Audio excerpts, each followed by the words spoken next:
Guys, gals, and non-binary pals, I'm Abigail Beck, host of the Rogue Room. Welcome back to the Rogue Room. I forgot to turn my portal gun on. One moment. I see you've hey, brought guests. Hit Princess, starting us Welcome, off with a raid friends. right as the... were you watching me? Were you waiting until I had my face on the screen before you raided? You did, didn't you? You were waiting for that. I just... Hello, Pit Princess. Hello, everybody. Hello, Danny of the Internet. Welcome to the Rogue Room, everyone. My name is Abby. How's it going? We're going to put some fancy raid colors on and turn our... That was perfect timing. That was amazing. How's it going? Let me put this on because, I don't know, I like Portal, I suppose. I'm watching you, Wazowski. Always watching. How did your stream go? Tell me how your stream went before we begin mine. Let's wind down yours and talk about what you were getting up to.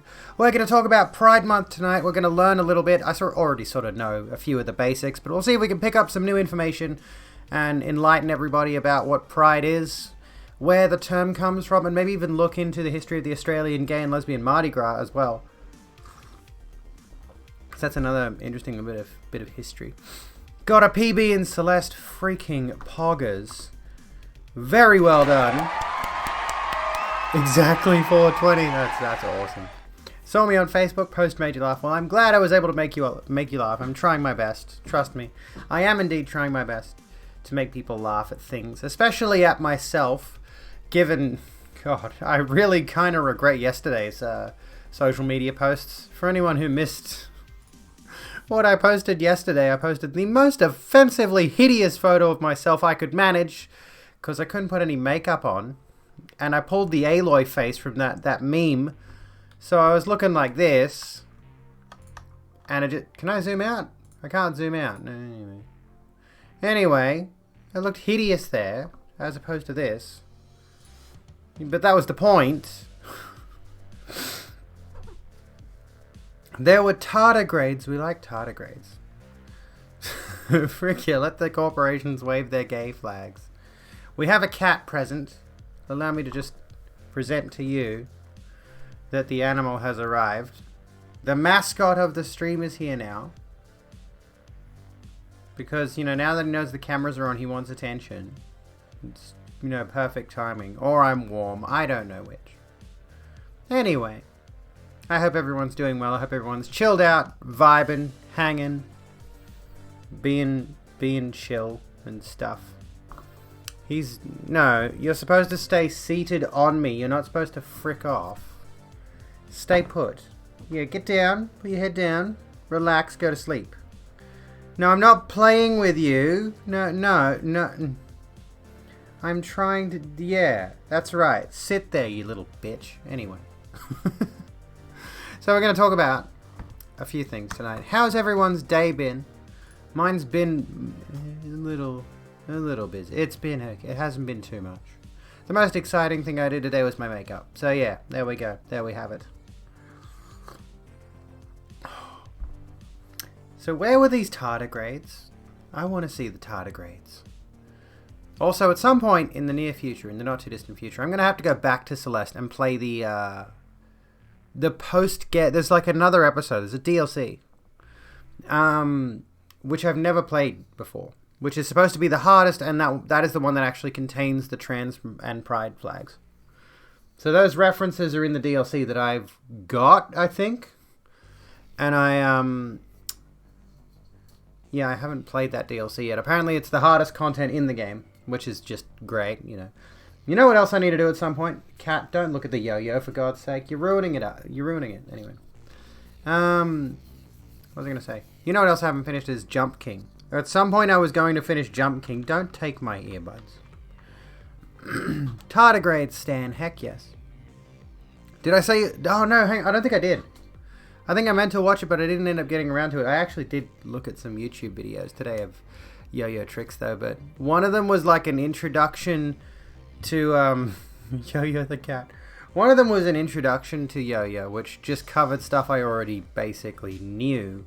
And then another one was just someone showing off their yo-yo tricks And then I think the third video was one of those things where it's basically a vlog. Like, you know, I learned how to do yo-yo tricks, but like if you want to learn how to do yo-yo tricks, you don't watch a guy vlogging about how he learned to do yo-yo tricks. That's not how that works. Stupid rich people with their expensive cameras. Anyway. Anywho. I want an expensive camera. Pet the yo-yo, yo-yo the cat. Yes, I should yo-yo the cat, but he's just like... Now that he's comfy and cozy, well, for the minute, just wait until he gets impatient and he'll fuck off again. I guarantee you. Right now he's okay, but give it time. Give it a little bit of time. He'll get sick of me. Anywho, should we talk about Pride Month? Should we talk about the fact that it is Pride Month in the United States of A? Holes. It's not actually Pride Month here in Australia. We have a different Pride Month. What we have, which I think we were going to go into, is actually, what was the thing? UN Youth Australia says every June. But if you type in Australian Pride Month, it'll say October is LGBT History Month in Australia. So I don't know what the deal is there, but it's interesting to discuss the idea of Pride Month. Madam Claire Sentient, thank you so kindly for giving a heck. I appreciate it. Something miraculous happened to you yesterday. YouTube actually recommended one LGBTQIA plus channel you hadn't heard of. That's remarkable. How often does that happen? That doesn't happen. Hello, Play Dumb. Hello, Chalice. How yous going? Thank you for continuing your membership. Madam Claire. Thanks to @DracoWrath for my sub gift. So that's where my money has been going, and will continue to go. Thank you so much for that sub. Please take a moment to worship the cube, as we all do. Can we get some cube in chat? It's not related to anything, but you can observe the cube. Praise cube. Ah, God, I'm gonna lose it. Cube. Filthy cubers. There you go. There's the cube. And here is the inferior cube. It's not even full cube. Look, it turns into a... whatever that is. A rectangle. This is atrocious. It's not the right cube. This is the right cube. This is the only correct cube. Okay, so we're clear. Yeah, the other one is more cube-like in terms of its actual structure. But... and this one's bigger, but this one's also shit. Anyway. Cube. Once per roughly 10 years, it seems. I'm amazed. Maybe it's YouTube pandering. Maybe that's YouTube's pandering for Pride Month. Is actually recommending LGBTQIA plus channels. Do you reckon that's a thing that they would do? I reckon that's a thing that they would do. Quite frankly. Thank you for continuing your membership. Happy Pride, all you lovely people. Happy Pride to you too. Gingerbeard Man pandaing. And now you get to worship the cube as well. Have a gander. There it is. Hang on. Oh. Let's just get this going really quickly. Cube! Can we get some cubes in chat? Anyway. Is it a cube if it has no vertices? If it has protrusions? This is for the greatest philosophers to debate until the end of time. Tell me what is a cube that includes everything that is a cube and excludes everything that is not a cube. Oh, we got the Pride Lego set. Hang on, let me look that up because I've seen... oh, for God's sake, sorry, cat. I saw this thing. This is rather interesting. Lego's Everyone is Awesome LGBTQ plus set is now on sale for anyone. Let's just sell Lego on the stream. Let's just pander to capitalism really quickly. Lego's first ever LGBTQ themed set has launched today, June 1st, in celebration of Pride Month 2021. The name of the 346-piece Everyone is Awesome set was inspired by the song from the Lego Movie, a perfect fit for a design that's focused on a message of inclusivity. Hexagonal prism, I want one of those. I want one of those, like, crystal prisms that you can look at and the light refracts through it. Can you not bite that? Anyway. An object that has 6 equal sides. Well, there we go. Done. It's a lot easier than the chair debate, isn't it? You can order this historic Lego set right here at lego.com for $34.99 while it lasts. Will it last? The Everyone is Awesome set features a vibrant rainbow flag style design complete with 11 minifigures that celebrate a broad range of people in the LGBTQIA+ community. It was created by LEGO's Vice President of Design Matthew Ashton, who provided a lot of insight into the project and its message. Okay, he writes, design-wise, I love how bold yet simplistic the set is. It sends a powerful message, but it is also fun and quirky and doesn't take itself too seriously. We've made sure to include the black and brown colors to represent the broad diversity of everyone within the LGBTQIA+ community. We've also added in the pale blue, white, and pink to support and embrace the trans community as well. I purposely put the purple drag queen in as a clear nod to the fabulous side of the LGBTQIA+ community. I hope it's a joy to build and a joy to look at, and hopefully it will bring a lot of joy to people's lives. Note that LEGO has quite a few big sets planned for release today. These include the general release of Friends the Apartment's Gross, and the Spider-Man Daily Bugle. There we go. So there's the... fuck off. Yeah, whatever. Accept the cookies. There's how it looks, for those who missed it. It's not that expensive, honestly. I could probably get one of those if I wasn't flat broke. It looks pretty neat. It's pretty quaint, pretty cute. Yeah, I know. Who's buying Friends Lego? Like, who's going out of their way to buy Lego themed around Friends? Like... I don't know if anybody noticed, but they did a little WotC recently, a little reunion show. I haven't seen it. I don't care to. I'm one of the people that I believe Friends is not an overrated show, but I do think it's adequately rated. It was just stupidly popular. The creator guy is LGBTQ+. He didn't specify what kind. His video is pretty touching. That's nice to hear. That's good.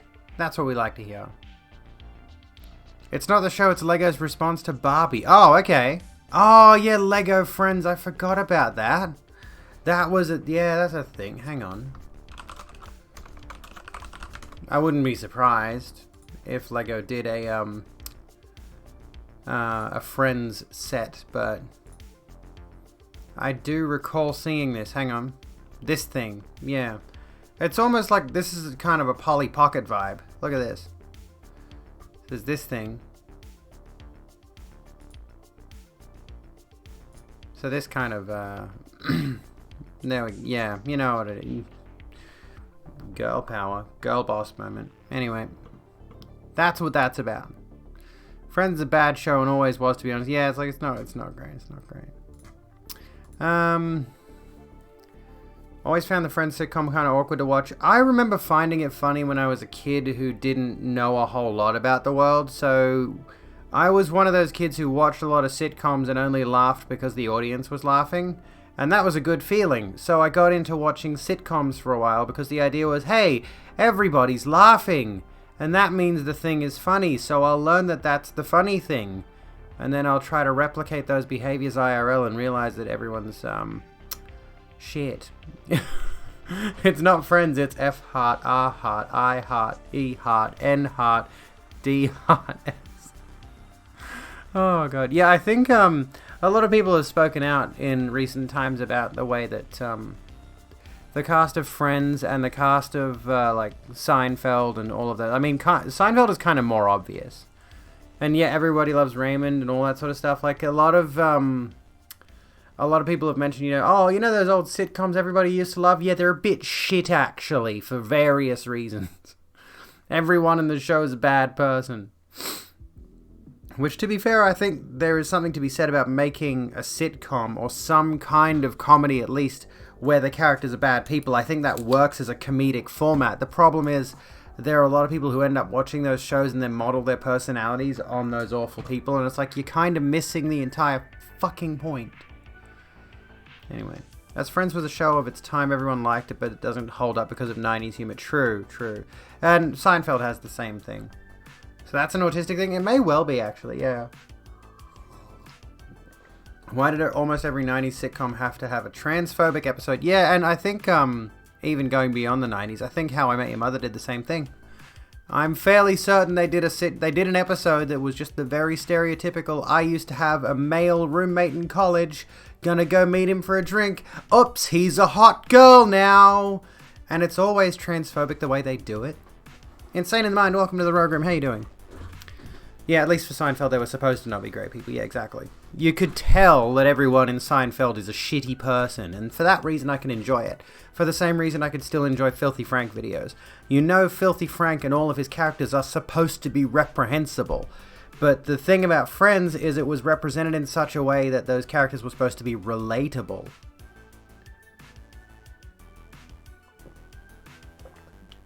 I'm fucking thirsty. Jesus Christ, dude. I forgot to play an ad. I'm going to do that now.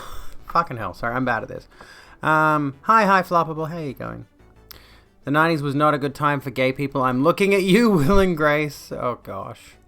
Yeah, Will and Grace definitely fed into some archaic gay stereotypes for sure. Have I ever seen You're the Worst? I have not. All the characters train wrecks. Your favorite show of the last decade. I'll have to give that a look. I am a thirsty bitch. I'm so thirsty. What the hell's going on? It's the coffee. Has to be the coffee. I'm blaming the coffee. It's completely draining me. Yeah, it's kind of weird because, like, I would suggest that the 90s was kind of that period for gay people. Well, maybe the 80s is more accurate, I think.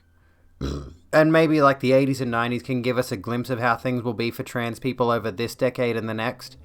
We're kind of going through it now, with trans folks being such a target and focus of social division, and that was kind of the case back in the 80s especially, and then over time in the early 2000s they started to shift towards, you know, giving gay people rights, legalizing gay marriage and things of that nature, so, you know, making things a little bit easier for gay folks. What are some of my favorite games to play? Dark Souls and Dark Souls 3 and Bloodborne. I like Ghost of Tsushima at the moment, honestly. We are playing through Fallout New Vegas on Friday. Not all the way through. Obviously, we're not playing the whole game in 4 hours on Friday, but, you know. Hey, Dark Souls is a fantastic series. I will not hear besmirching towards Dark Souls in my channel. Hippie welcome to the Rogue Room. How are you doing? The gays can get married now, I know. The 80s had used the F-bomb, and so did the 2000s. Yeah, it's... Haley, are you just bad at Dark Souls? Did you just never get good? Is that what it is? Dark Souls is fantastic.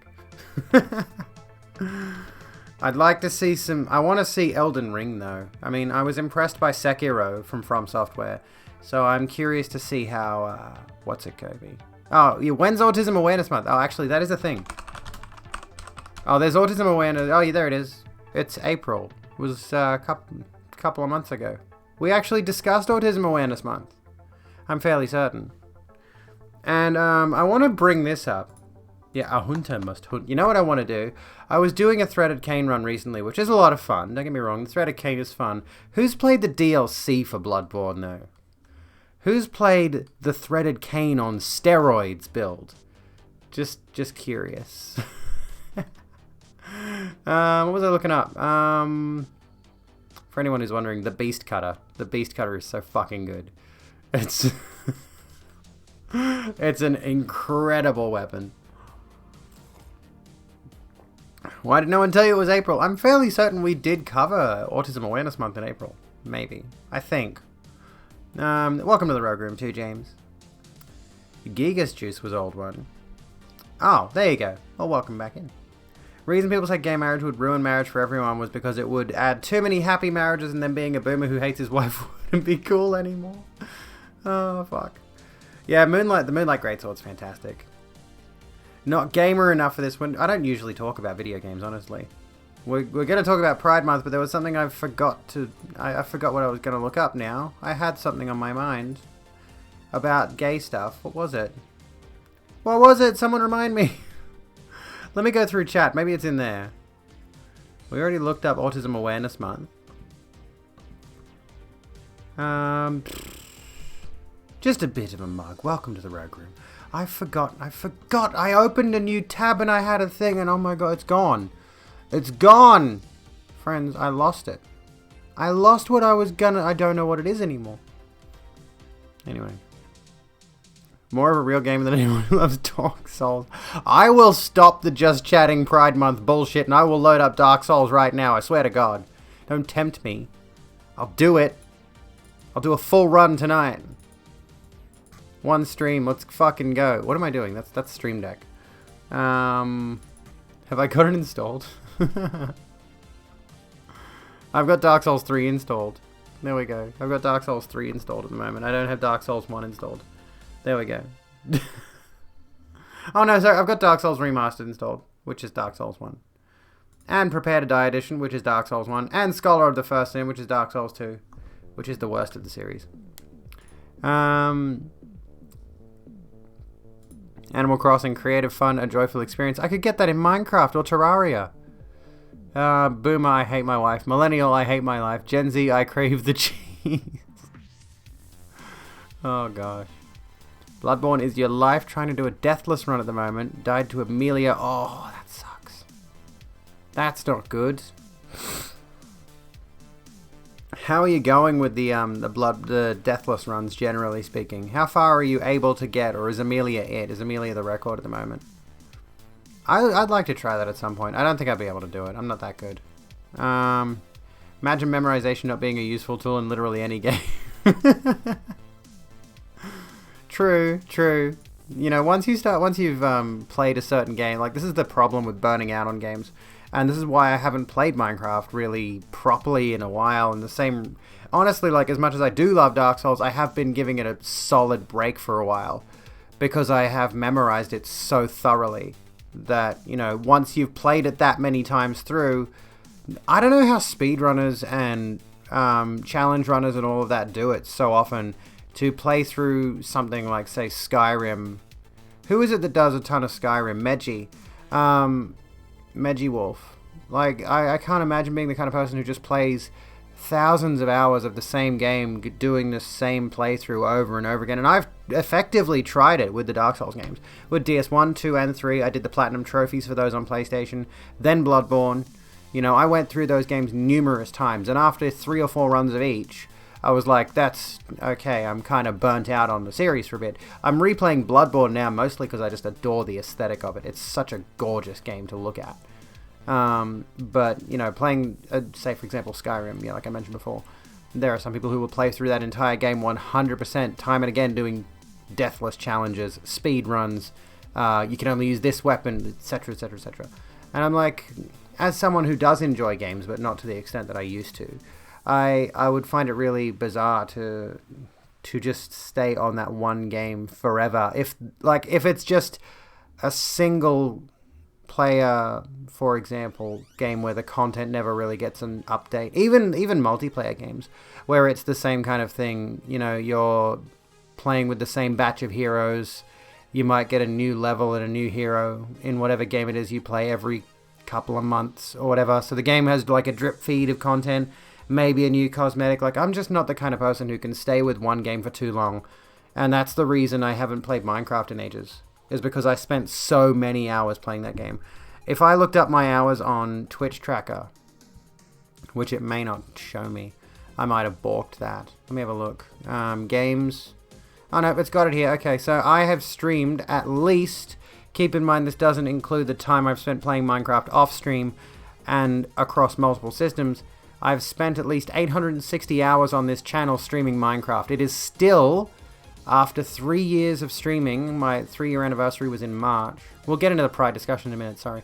After 3 years of streaming, which, yeah, was in March, like 23rd or something like that, Minecraft is still 20% of the content I've made on my channel. That much of my channel is Minecraft. I've played entirely too much of it. Can you imagine? And there are people who've done far worse than me. Anyway, you did that with Ratchet & Clank as a kid, but also you were in a poor family, and that's one of the few game series that you had. I mean, true, like, if you're a kid, and this is the thing, like, my kids have only got a few games to play on their Switches at the moment. They've got Switches. So my daughter really likes, for example, she got Pokemon Snap for her birthday. My son got Mario Bowser's Fury and Super Mario 3D World or whatever it is. So they only really play like a couple of games. They like Stardew as well. I think they got Stardew on my Switch that they can play. But anyway.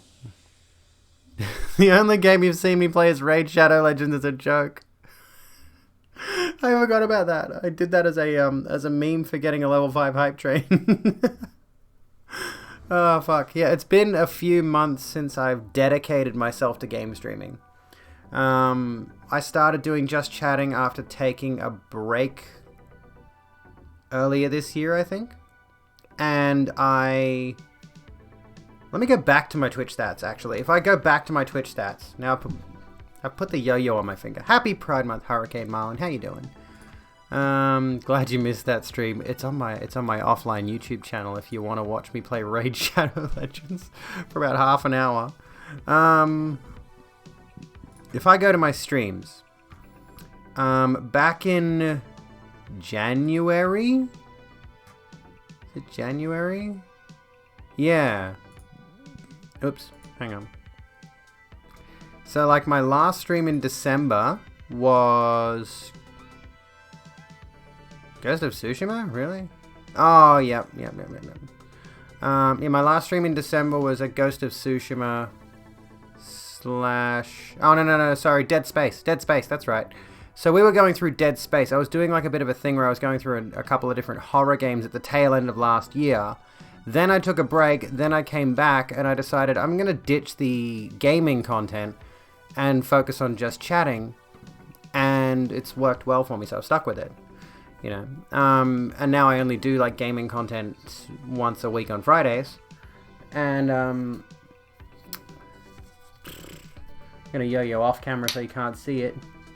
What was I gonna do? Yeah, I only do it on Fridays, and we tend to vote on whatever game it's gonna be.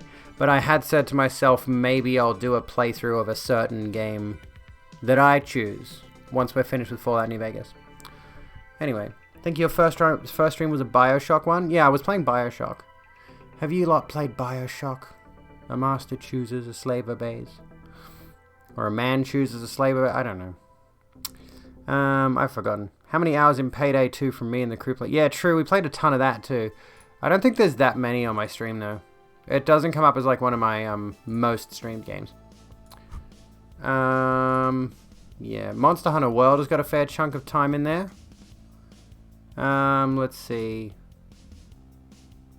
Payday 2 has got about a total of 26 hours airtime on my channel. Not a whole lot. What's the least played game? Is Raid Shadow Legends. The least played game on my channel at 0.5 hours is Raid Shadow Legends. And just after that is Hades at 0.6 hours. There we go. Get a generic phone game. Then the first in-game ad you get that game and so on. Oh, that'd be great. That'd be great. Alright. Let's do some Pride chat. Let's talk about Pride. 400 odd hours on Bloodborne. That's a lot. I've probably got around that much total. All the games you have 0% interest in. Pride talk. Let's talk Pride. Okay. I've got an article here that's going to give us a little bit of a breakdown of what Pride is. So let's talk about this. Let's get a bit of a history here. Well, hang on. Let's just hang on a look at... we want to look at like the history sort of stuff. This is mainly relating to NYC Pride, New York City. Everything you need to know about Pride 2021 to safely celebrate the LGBTQIA+ communities. There's also a really cute video by Blue's Clues. Yes, Blue's Clues, the kids show, that really well celebrates Pride Month, but I don't think I can watch it because it's a Nick Jr. video. So I dare say that's like, you know, copyright or what have you. In 2020, for the first time in their 50-year history, Pride events all over the nation, including the infamous New York City celebrations, were postponed and cancelled. Some 2021 LGBTQIA+ events and parades have also moved due to the ongoing coronavirus crisis and the importance of following social distancing recommendations to flatten the pandemic curve, especially since many citizens are not yet vaccinated. You're a turtle in it! That's fucking awesome. That Blue's Clues video totally didn't make me cry. It's so good. It's well put together. It's very well done. You know, all the other corporations just changing their logos to a rainbow, and Blue's Clues does a whole ass musical celebration. Fantastic. With a drag queen hosting. But that doesn't mean you can't be loud and proud wherever you are. If you're unfamiliar with Pride in general, we're here to help. Here's everything you need to know about Pride 2021 and beyond.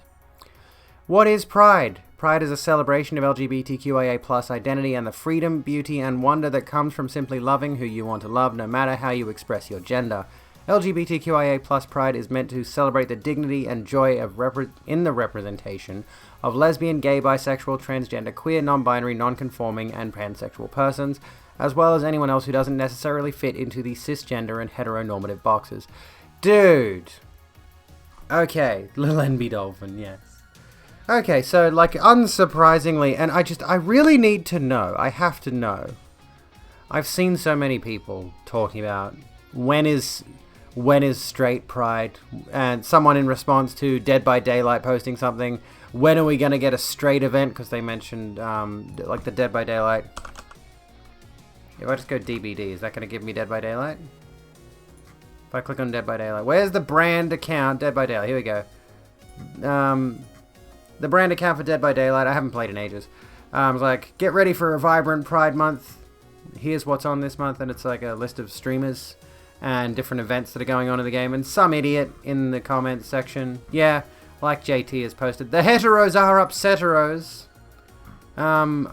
Somebody, I'm not going to scroll through all of the responses to find out exactly. I just did that camera angle. Hello, we'll do this one. Yeah, some idiot was retweeted by I Am Brandon, who legitimately asked the question, is like, when are we getting a straight event? And it's just kind of like, at this point, I'm uncertain. I'm genuinely not sure if they're trolling or if they're legitimately serious. Because I've seen that kind of comment made, like, Facebook is an absolute cesspool, for the record, just so we're clear. Facebook is a pit of ugly and bad and awful. It's like a poison swamp in the Dark Souls series. Anyway, I was on a streamer group and someone made a thread about why is it okay that someone's allowed to make a post celebrating Pride Month, and they brought up the rules of the account. It's like, oh, we don't want any heavy politics or making things too severely about gender or blah, blah, blah, whatever. But it's like, it's literally Pride Month. That does affect streamers in the group. Hello, Elizal. How you doing? And this person was legitimately making the argument. It's like, well, what if I, as a straight white cishet man, oh, by the way, I happen to have a lesbian mum, but I'm a straight white cishet. Well, he didn't say straight white cishet. He said a straight white male. That's how he defined himself, right? And, where was I going with this? He was trying to make the point of, like, someone making a post celebrating Pride was breaking the rules, and as a result, if they were going to allow people to make posts celebrating Pride, why not allow posts that are antagonistic to Pride, that are oppositional to Pride? And it's like, completely missing the point, I guess, you know? But sadly, the thread's been deleted, and it's Facebook anyway, so it's people's personal details, so I can't show it to you. But yeah, the post got deleted because it was just inviting a whole bunch of toxic opinions and all that. Anyways. Choose to believe trolling. If you believe they're serious, you lose all faith in humanity's future and start praying for another flood. True. LGBTQ plus rights are not political. Yeah, exactly. It's like our rights should not be politicized. That we are made into a wedge issue against our own will. Dude, you mentioned earlier you saw a picture of a pride parade with a big long flag and mentioned something about burning it and counting how many F slurs you can kill. And then goes on about the flags being a choose your mental illness. Yeah, I hate that. That's like a double whammy of queerphobia and ableism. Like they really just, they're out here showing their entire ass, you know. Going out here and saying, oh, you know, the queers are mentally ill. And it's like, why do you hate the mentally ill so much as well? Why do you bring that? Why are you bringing them into your bigotry? What did the mentally ill people do? You're already out being an asshole to queer people. Like, the fucking triggered bigots over the Lego set. We should see if we can find a reactionary who's upset about the Lego set. Anyway, continuing on with Pride Month. I just got off on that tangent there. Sorry. If only I had any screenshots of what the guy was saying, because it was absolutely absurd. Anyway. Yeah, where were we? The term pride is a deliberate one, as it directly counters the feelings of shame and guilt, as well as the stigma that is often slapped onto LGBTQIA+ identifying people. Is Pride 2021 cancelled? No, Pride 2021 will go on in full force, though some events will be virtual instead of in person due to the ongoing COVID-19 pandemic. Is NYC Pride cancelled? Blah, blah, blah. We don't really care all about that sort of stuff. I'm not in New York City, so I don't care. So we are essentially learning about US Pride at the moment. The last Sunday in June is celebrated as Gay Pride Day, but many consider Pride Day to be June 28, which marks the anniversary of the Stonewall riots, which we're now going to learn a bit about. Excuse me. And speaking of October, that is when, yeah, like I mentioned earlier, LGBT History Month in Australia is celebrated through October. Effectively our Pride. But, you know, going back to the DBD example for a moment, like, this is a universal thing, right?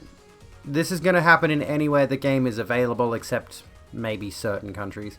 But, you know, even though I'm in Australia, and even though Pride in the US is June at the moment, although I think the calendar is shifting, so we may actually get, like, some sort of Pride events in Australia. Generally speaking, whatever America does, whatever is heavily publicized about America, becomes a bit of a social thing broadly, especially with the advent of the internet. So, all this kind of certain countries. Pride is also June here in the UK. Well, there you go. He mentions shit against Indigenous people, Asian people, people with Down syndrome. He sounds like an absolute treat, this wanker. Sorry for sniffling. Have a right to make yourself look like a complete idiot on social media, but there's always consequences. There are always consequences. Anyways. They hate that fact, by the way. They really do. They hate that fact. Of whenever they have a shitty opinion that reveals that they're a bigot and an asshole, and people rightly barrage them with hatred for it, barrage them with, hey, you're a dickhead, they'll be like, oh, what about my free speech? No, it doesn't count. Anyways, so let's learn this little bit of history, because this is important. What is the history of the NYC Pride and Gay Pride? On June 28, 1969, members of the LGBTQIA+ community rioted after police raided the Stonewall Inn, a gay bar in downtown New York City. It was considered the culmination of decades of abuse and oppression of the LGBTQIA+ community, and the riots went on to be known as the Stonewall Uprising or the Stonewall Riots. The first anniversary of the riots became known as Christopher Street Liberation Day and is now known as Pride, according to Michael Venturiello, founder of the Christopher Street Tours. Though the origins of the Pride movement as a whole are often debated, bisexual activist Brenda Howard is often called the Mother of Pride. Yeah. Excuse me, my throat choked up for a second. Howard is credited with organizing Pride marches in the years immediately following the Stonewall riots to mark the anniversary of the events, as well as their significance and the ongoing work that the LGBTQIA+ communities face to achieve equality. Soon after the 1969 raid, 4 activists, Craig Rodwell, Fred Sargent, Linda Rhodes, and Ellen Brody, proposed a march in New York City. That march happened on June 28, 1970. Later that same day, Los Angeles held a Christopher Street West celebration on Hollywood Boulevard that drew thousands. There were also 2 very small marches in San Francisco and Chicago that year. Of all these, NYC was the largest. So what are the most famous Pride parades? The most famous Pride parades are NYC, LA Pride, San Diego, Palm Springs, and San Francisco in California, New Orleans, Capitol Pride in Washington, D.C., Taiwan Pride in Taipei, Reykjavik Pride in Iceland, Amsterdam Pride in Mexico City, London, Madrid, Tel Aviv, Thessaloniki, Zurich, Toronto, Sao Paulo, and Oslo. There we go. So then we'll just get some details about, like, other stuff, you know. Is it virtual? Is it going to be in person? Probably not. Well, I mean, some people are probably going to celebrate in person, but it's going to be tricky. Where were we? The same dude too scared to eat any soy product? Wait. I mean, there's a lot of those. That doesn't really narrow it down, honestly. Oh, yeah, I've looked up the, for those of you who've missed it, let's just do this really quickly. Pride.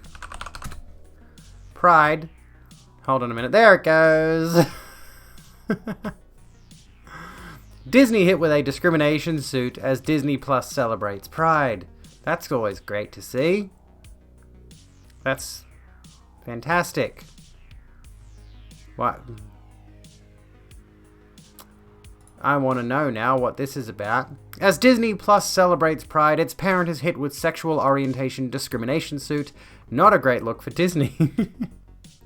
Yeah, it wasn't the first time the police raided Stonewall Inn. I believe it was like a build-up to to that whole thing.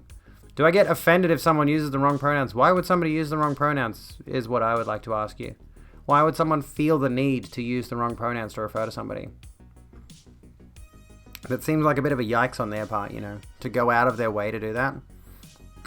Yeah, just not a great look. Let's see what this is about, and then we'll look at some other stuff. Even as Disney's marquee streaming service celebrates Pride Month with a prominently positioned carousel of LGBTQ+ titles on its homepage, this is the Mouse House, mind you. So, what titles are those? Disney celebrates its first gay character. How many of those have they done now?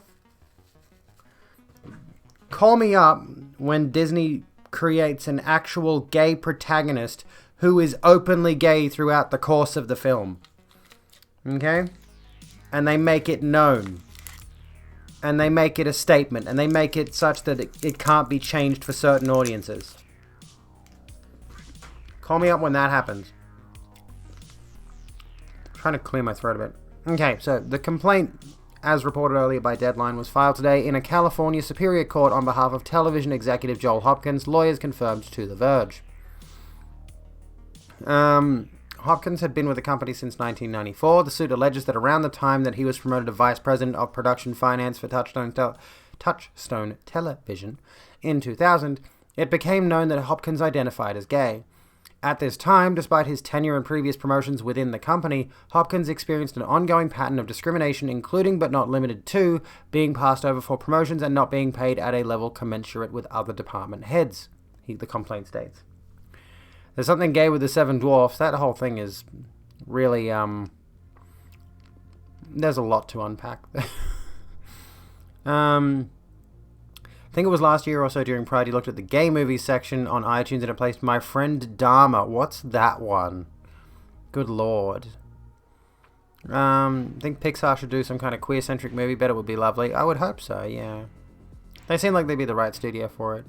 We all know that Elsa is absolutely gay, but it's not explicit. I've only seen the first Frozen movie so many times that I've fucking memorized the bloody thing.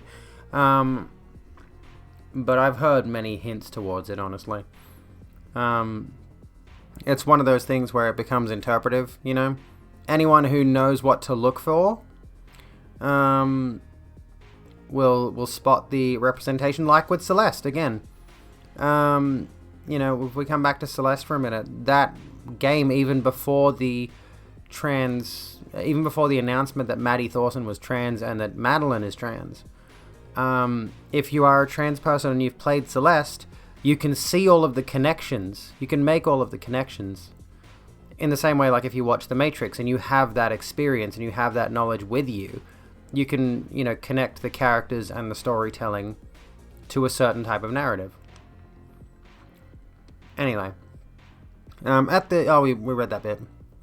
In addition to allegedly being subject to what is characterized in the suit as unwarranted scrutiny and harassment, he was also allegedly blamed for problems that were not his responsibility, as well as repeatedly overlooked for better opportunities for growth within the company. Excuse me. In some cases, these oversights were egregious to the extent that others with less or no relevant experience were promoted to these roles. He was also allegedly left out of executive meetings and alleges that his role in the management of other employees was diminished as well. The song Show Yourself in the second movie made me cry because gay. I'll have to look into that. Just make her gay, let the bigots be offended. I know. You would think, you know, one of the most powerful companies in the world would have the balls to do that.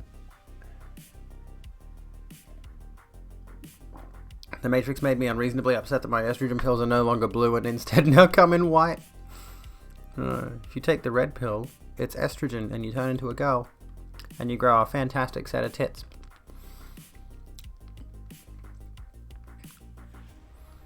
Yeah, my estrogen pills are white, for the record, too.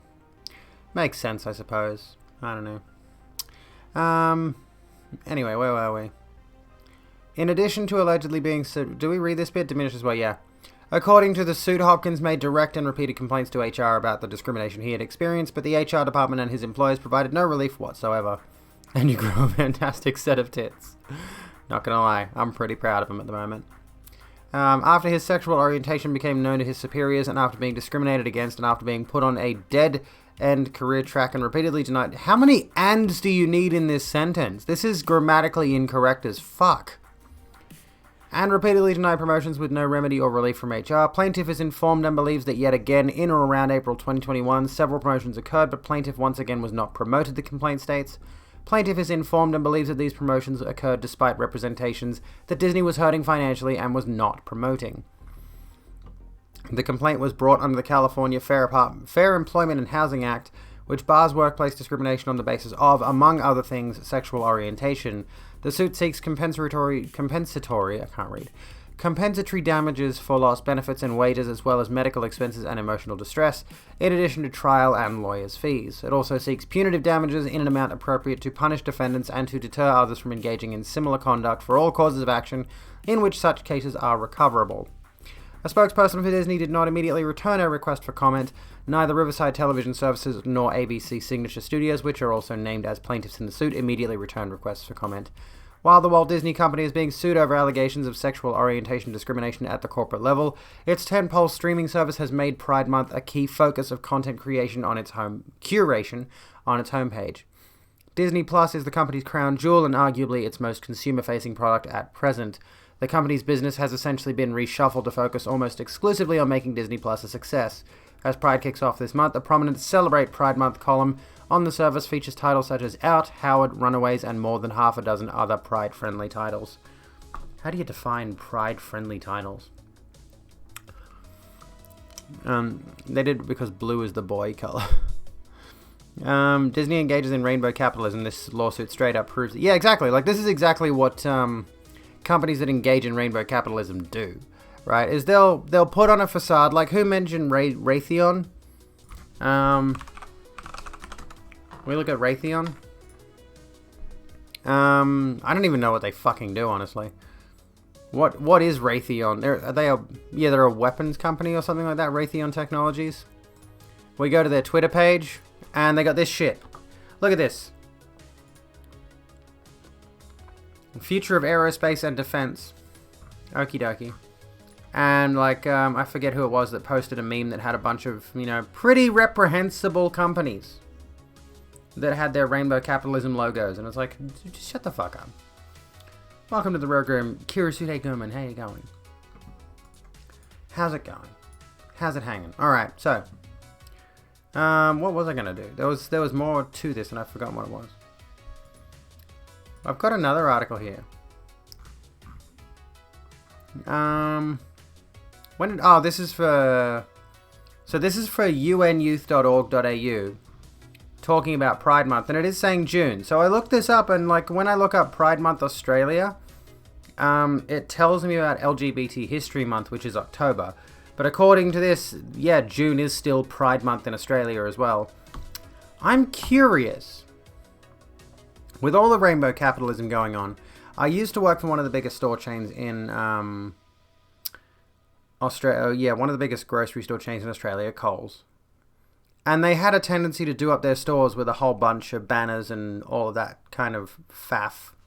Including stuff like Halloween, and generally speaking, Halloween is not really a holiday that Australians actually celebrate. But they would put up all of the decorations for Halloween, and they'd have the candy stalls out and all this other nonsense. And they do it for Easter and Christmas, and I do wonder if they would have done it for Pride Month. And yeah, it is fucking cold. It's freezing. It's absolutely frigid at the moment. I'm dying. Raytheon employs people to make bombs that are given to Israel to kill Palestinians in the occupied territory. For starters, Palestine. Exactly. We don't want to support Raytheon's rainbow capitalism.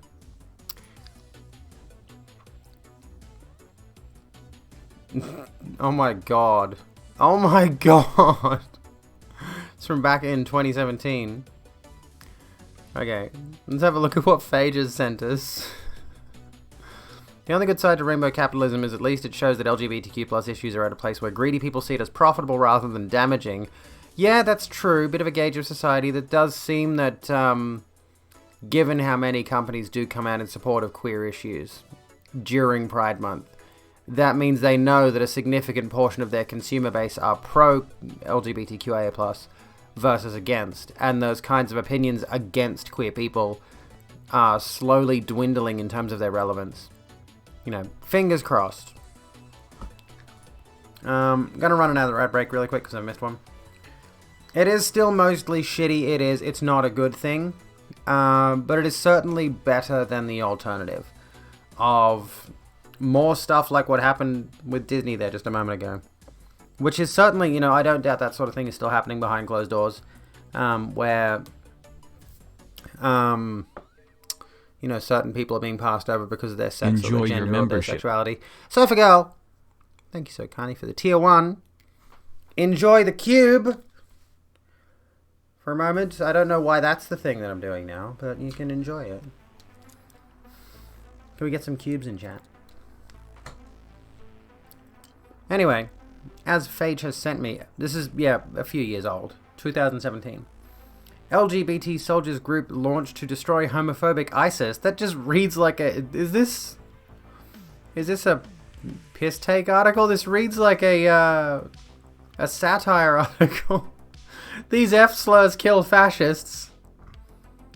The Queer Insurrection and Liberation Army, or TQILA, pronounced tequila, has been set up with the motto, "These F-slurs kill fascists." ISIS is notorious for killing LGBT people, both through executions and terror attacks, including the Orlando massacre last year, which left 49 dead. Now a northern Syrian movement is hitting back by creating the Queer Insurrection and Liberation Army, or Tequila. The Rainbow Group will fight under the banner of the International Revolutionary People's Guerrilla Forces, an anarchist collective which is taking on ISIS with Kurdish forces. Interesting. A little bit of history here. A little bit of queer, you know, war crimes history. In a statement released on Twitter, Tequila announced its intention to smash the gender binary and advance the women's revolution, as well as the broader gender and sexual revolution. Tequila's members have watched in horror as fascist and extremist forces around the world have attacked the queer community and murdered countless of our community members, citing that they are ill, sick, and unnatural, the group continued. And just think, this kind of stuff is happening in, you know, the Western world as well. Except they're not outright executing queer people just yet. They're trying to get to that point, like with all of the right-wing legislation against trans people. And if they make any progress against trans people, then they're going to start moving towards gays and lesbians and, what else is there, bisexuals. They're going to start moving just towards broader queer people that have already, you know, reached a point where they're more broadly accepted than trans people. You know, this is essentially what those same people, but in the United States, would want to do. Execute them. Because, you know, it's the same narrative. They're ill, they're sick, they're unnatural. They say they're mentally ill and all that. Hello, Smooth Trooper. How's it going? Seems chaotic as fuck. I know, it's so... this is just wild. Honestly, this is just wild. Most brands still just put up rainbow flags and pretend like trans people don't exist. True. Real meaning of pride is vague corporate capitalism and performative activism. You're not wrong, Cass. Have you missed much? Not a lot. TERFs getting a hard on at the thought of a firing squad. Oh, they would. They would. Their clitorises would solidify. The fucking TERFs. The images of gay men being thrown off roofs and stoned to death by Daesh was something we could not idly watch. They also emphasized that queerphobia, homophobia, and transphobia are not inherent to Islam or any other religion. I wish more religious people would realize this. That religion, and the unfortunate thing is, like, religion has been around for so long, but so much of it is interpretive, but it's not inherent to the religion to hate people because they are queer. You know? Welcome to the Rogue Room, Hen Driver. How you going? Just inventing bullshit takes on pride that have a shred of truth because you're a cynical bitch. No, they're not bad takes. They're quite honestly real. In a nutshell, what is happening in this article? This is from 2017. It's a rebellion group. I don't know if they still exist or whatever, who are fighting ISIS, again, back in 2017. The Queer Insurrection and Liberation Army, or Tequila, with the slogan, "These F-slurs kill fascists." So they were taking on ISIS. The group ended its message with a battle cry writing, "Queer liberation, death to rainbow capitalism, fucking pog, shoot back." These F-slurs kill fascist, militant, horizontal, self-organized collectives and communities for the revolution and queer anarchism. Speaking to Newsweek, Tequila spokesperson Haval Rogilat would not say how many fighters the group had for security reasons. However, did I say that correctly? However, Rogilat did say that many of our comrades are within the LGBT asterisk QI community. We are already fighting in Raqqa. In August last year, well, this is again a few years ago, ISIS executed at least 5 men for being accused of being gay, including 2 of its own members. The month before, the terrorist group publicly executed another man accused of being gay by throwing him from a rooftop. And ISIS claimed responsibility for the Orlando massacre, which saw the terrorist Omar Mateen kill 49 people at the Pulse nightclub last June. This followed reports that the shooter called the police to swear allegiance to the extremist organization. There we go. A little bit of queer militant history, I suppose. Only a few years old. You know, still, it's worth it having this context for things. You know. But fuck. What was... Let me go back to that really quickly, because there was something else in there that I wanted to touch on. Where was it? There was something mentioned here that sparked a thought in my head. Because there is something else that's relevant to this. The LGBT soldiers. It is really cool. Speaking of firing squads, more bullshit from your own lovely America. South Carolina Governor Henry McMaster has signed into law a bill that forces death row inmates for now to choose between the electric chair or a newly formed firing squad. We read about this. And hang on. You want to read something? You want to read something a bit fucked? Not that. I think we may have touched on this. Recently. I don't recall if we actually did, but we were discussing the death penalty and the bringing back of the firing squads. Arizona refurbishes its gas chamber to prepare for executions, documents reveal. Yes, you read that correctly. Arizona is refurbishing a gas chamber. A gas chamber.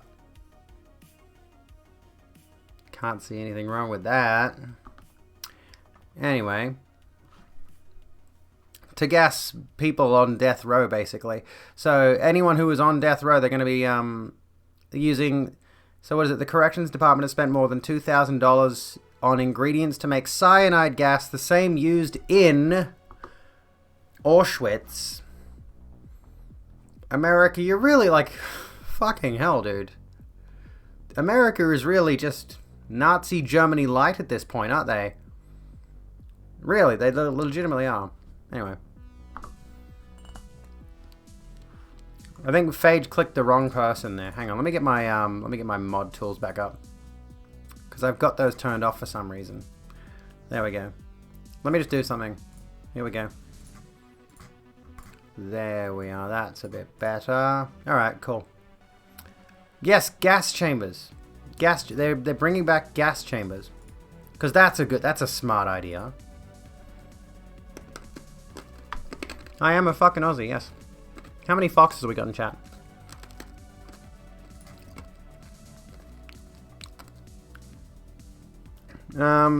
Yeah, so South Carolina approved using firing squad. That's what got us started on the gas chamber thing. Yeah. Unless, was there another gas chamber thing? I don't know. Whoa! My chat scrolled all the way off. No, I'm not alt-right. I'm the opposite of that. America's getting scary to exist in. It's getting scary to read about. I'm reading about America like every week. And it's fucking terrifying, dude. Yeah, especially being trans. And on the subject, like, let's just talk about how atrociously bad America is. During Pride Month, I feel like it's important to bring up... Yeah, I'm alt-left. I'm a rad femme. Let's be honest with ourselves here. I'm one of those kill-all-men rad femmes. Not actually, but... Dude, how long has this been sitting here for? This is stone cold. I made this... Oh, okay. It's at 9 o'clock. So this has been This has been sitting here for like an hour and 15 minutes. Oh, fuck, that is... Oh. I mean, I don't mind cold coffee. I will concede. Excuse me. I don't mind cold coffee, but it needs to be like refrigerated coffee. Like, it needs to be chilled black coffee. There's a brand that does chilled black coffee in a can. It's a Japanese brand. I forget what it's called. It's so fucking good. It's incredible. In the US too. We did kill a man to become a woman. True. Where, like, quite frankly, trans femmes are the most rad femme of all. Because we just quite literally kill the male to become female. I mean, I don't mind a nice iced coffee. Iced coffee is good. Where were we? America is writing some fun IRL horror stories. Kill men. Anyway, let's talk about this one. Very specific trans joke. So Stone Cold is named Steve Austin. This is the thing. Why did Stone Cold Steve Austin start a fucking, what's it called? IPA brand. Broken Skull IPA. Why didn't he start a coffee brand? Why didn't he start an iced coffee brand called Stone Cold Iced Coffee? Steven, mate. Oh, the pronouns thing doesn't show my pronouns. If you type, is it still Rogue? It is. Yeah, if you type !Rogue, that tells you a bit about me, so I don't have to answer stupid fucking questions from morons in chat all the time. Anyway, but that one does tell you about the pronouns extension, which Twitch does need to integrate. I don't stan Steve Austin. I don't know his politics especially, but he strikes me as someone who probably leans right. But you know, just as an aesthetic, he seems cool. You know, when you look at the history of Steve Austin, however, the character, not the person. I just feel like it was a missed opportunity for him to make an IPA, which fits because he's the beer-swilling badass or whatever. But still, you know, Stone Cold Iced Coffee, come on. Steven Crowder doesn't make any good points. Steven Crowder's a dipshit. Steven Crowder is a billionaire-funded moron who doesn't know anything. Anyway, Twitch be like Pride Month, but fuck having viable mod tools. Anyway, let's read this article that I had, because it's, during Pride Month, it's important to talk about the issues that are affecting queer people, and especially right now because trans people are such a wedge issue, and I'm one of those. So, cruel, I don't know why that's in quotes. Pink News, what are you doing putting cruel in quotes there? Cruel, Florida becomes 7th state this year to ban trans kids from girls' sports. Florida has officially banned trans girls from playing competitive sports on the correct team in a devastating blow to the state's LGBT+ community. They keep doing this. It is a snazzy sweater, is it not? It's a sweater dress. It's so good. Excuse me. You can think a person is badass without agreeing with all their politics. Exactly. I mean, I don't agree with all of Vlad Dracula's politics, aside from the wipe out the human race thing. Do that. Actually, come to think of it, I do agree with all of Dracula's politics. Yeah. Can someone, like, resurrect Dracula, please? Anyway, based antinatalism. Anyway, Republican Governor Ron DeSantis signed SB 1028, dubbed the Fairness in Women's Sports Act, into law on Tuesday, the 1st of June, the first day of Pride Month. So this happened yesterday, and on the first day of Pride Month, hello Panda Apocalyptic, how you doing? To be honest, Dracula is 100% on board with the gays, at least Alucard is. Anyway. Jesse Ventura is the absolute most WWE wrestler in the world. I'll open this, but I won't look at it just yet. Hang on. We'll stop for a second. Here we go. Oh, I think I might have seen this. This is based Ventura. Okay, hang on. We'll come back to that. I can tell you this, in Florida, girls are going to play girls' sports and boys are going to play boys' sports, DeSantis said at a news conference shortly after he signed the bill. We're going to do what's right. We'll stand up to corporations. They are not going to dictate the policies in this state. We will stand up to groups like the NCAA who think they should be able to dictate policies in different states. Not here, not ever, DeSantis has added, alluding to the National Collegiate Athletics Association's suggestion that it would only host championships in states where trans athletes can participate. Did you see the meme where it was like every LGBT group and it's just a big of the Lost Boys? I'm going to have to watch the Lost Boys. I get the reference, kinda, but I'm going to have to watch it. And yeah, there's no completion of Transition, honestly. Hello, Kate. How you doing? Look. Jeep. Go watch that for me. You'll get my thoughts on the sports thing. There's a lot more to it. They're not boys. Stop calling trans girls boys. Anyway, DeSantis' decision to sign the bill into law means Florida has become the 7th state to ban trans athletes from participating on the correct team this year so far. They've got the information all wrong, and they're doing this as a moral panic. Okay, this is a moral panic method to segregate transgender people from the rest of the people. Like, if you cut trans women out of sports, they're not going to compete in sports, period. Sports being such a cultural staple, it's going to mean that those people are just not going to play sports at all. They're not going to play. Like, if trans girls are not allowed to compete in girl sports, they're not going to compete in boy sports. Exponentially doubling down. Florida doubling down on the dumb, I see, or is it tripling down by this point? Anyway, Florida's anti-trans sports bill puts the safety and well-being, quote-unquote, of trans kids on the line.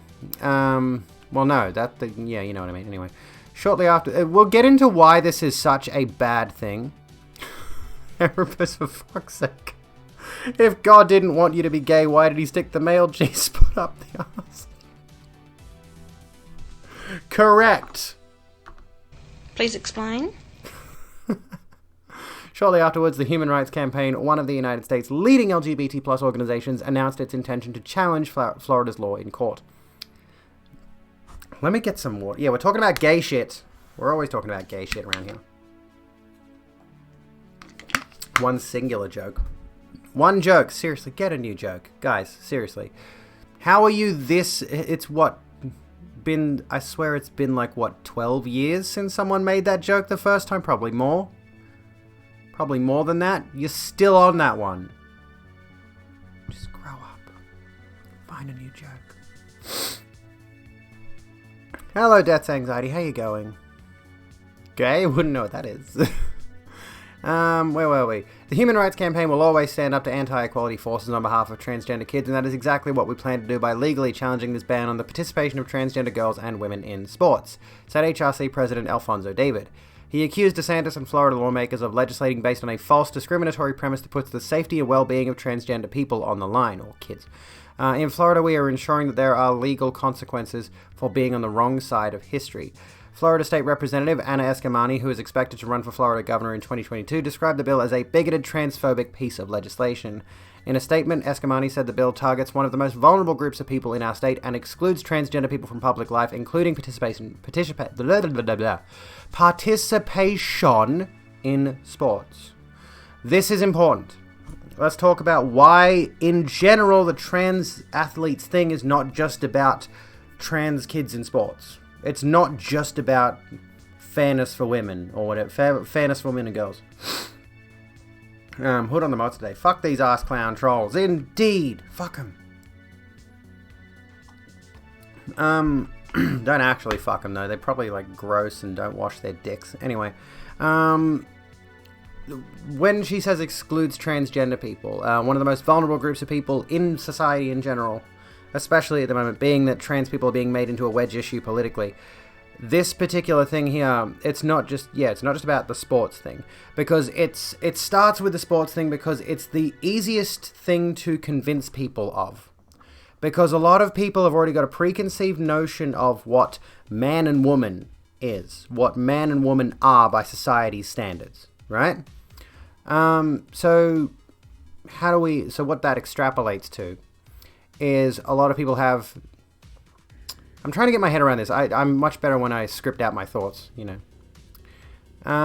Yeah, a lot of people have this idea of, like, a man is this, a woman is this, and they don't think about how divergent we all are from each other biologically, you know. Between sexes and things of that nature. Hang on a second. I'm sweating. Maybe that's why I'm distracted. Because this is actually... I'm going to have to take this off. Sorry, I know you like it. I'll show you the whole dress, but it's just like... There's the whole thing, for the record. But give me a second. This is too hot. Jesus.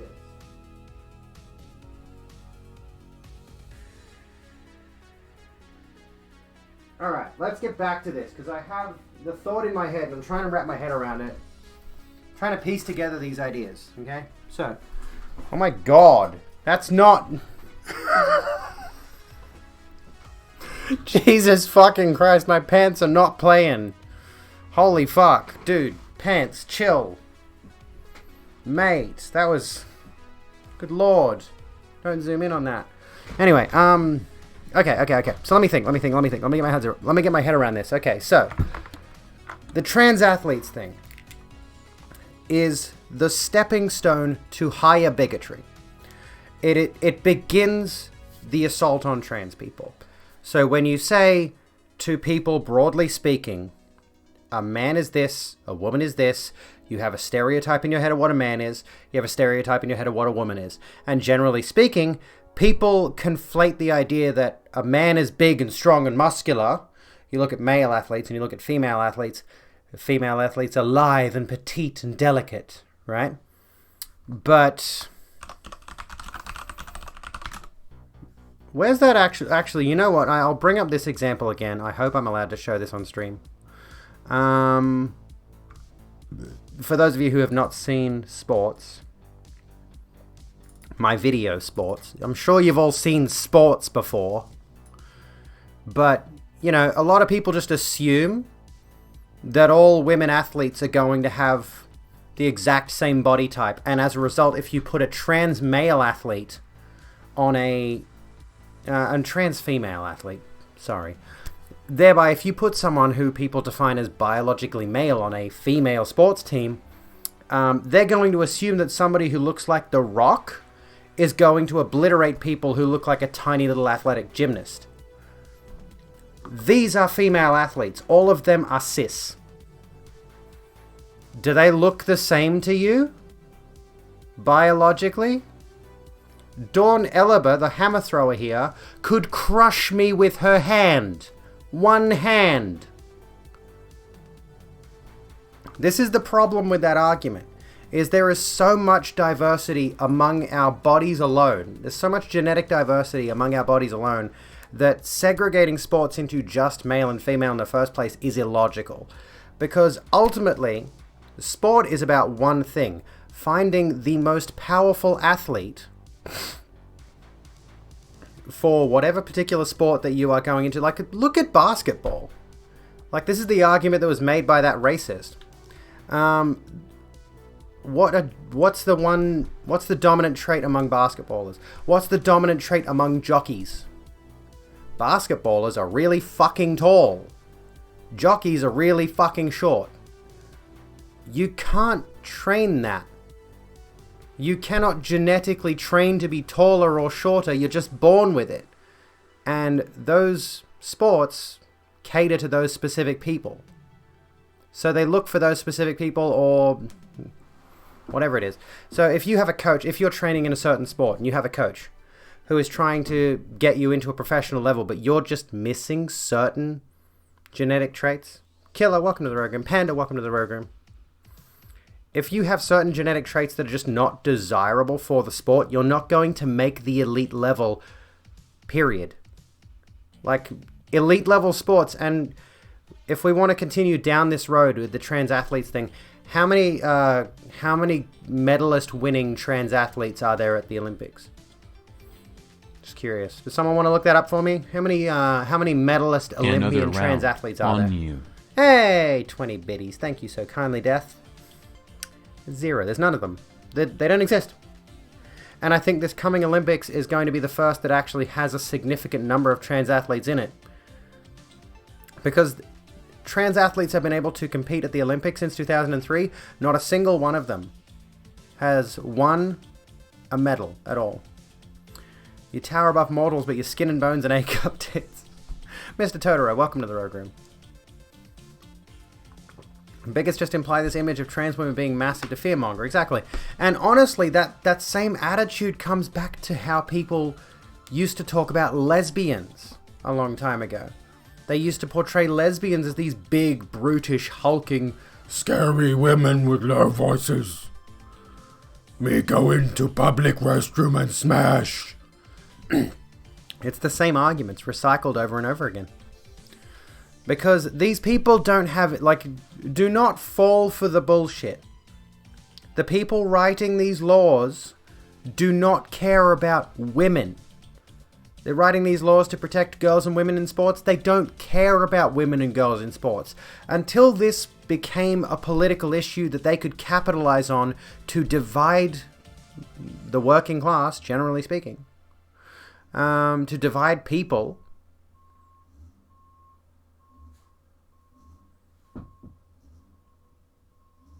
Can you hit the fuck? Can you hear that? What was that? That was like an emergency alarm, but I don't know what that one was. What the fuck was that? That was weird. Anyway, what was I saying? I've forgotten now. Truck backing up, that may have been it. Yeah, so these people who are writing these bills, who are passing these bills, they don't care about women and girls. They didn't care about... It's a Pride Month alarm. Fuck yes, how you doing, Delphin? It's now illegal to be straight. It's like the purge. All the straights have to stay inside and only the queers are allowed to roam the streets. These people, these conservative politicians, policymakers, governors, whoever the fuck they are, they've never cared about women's and girls' sports until it became a wedge issue involving trans women. And it is trans women. This is such a stupid issue that when it came to Mac Beggs, a transgender man, he was forced to compete, thanks to the legislation of his state, he was forced to compete on the women's team. And you know what happened? Conservative pundits grabbed photos of him and grabbed his story, and they ran with it in the news that he was a trans woman competing on the women's sports team. They tried to convince people that Mac Beggs, someone born biologically female, who transitioned to a man, who thanks to legislation was forced to compete on the women's team. He would have preferred to compete on the men's team because he's a dude. He's a guy. He's a bloke. But they decided to run that absolutely backward story trying to prove a false narrative. That trans women are somehow dominating women's sports. If they are dominating women's sports, why do we not have more dominant trans female athletes?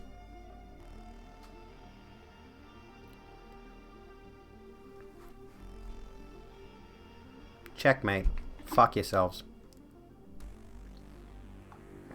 I deserve a round of applause for that one.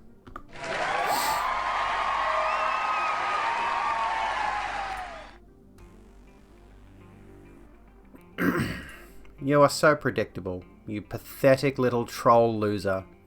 Go sit in your semen-encrusted chair in your mother's basement and continue to be a disappointment until you die of a heart attack because you just can't stop eating Doritos saturated in Mountain Dew. Please. I'm done with you people. Anywho, shall we continue? And now allow me to flash my pussy on stream again. Look at you. Hello. Can I look at this? What's that? Do you know what that is? That's a camera. You like these? You like cameras?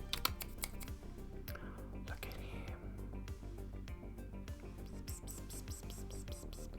I would set up smudge cam, but it would just literally be a camera pointed at my crotch the entire stream. Hello, Hangry Hearter. How you doing? Kitty, kitty, kitty cat. Account created 7 minutes ago, following since 6 minutes ago. They really need to institute some kind of two-factor authentication for creating accounts. This is Smudge. My cat is Smudge. And he has a smudge on his nose.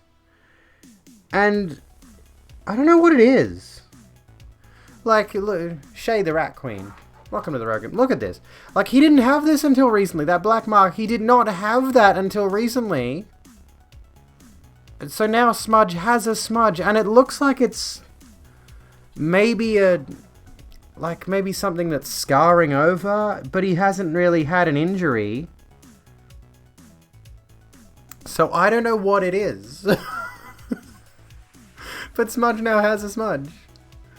Can you change the channel settings for us to stop that? If you're going to put followers only mode, I prefer not. I don't like having followers only mode on because I'll forget to turn it off and then people ask, why have you got followers only mode on?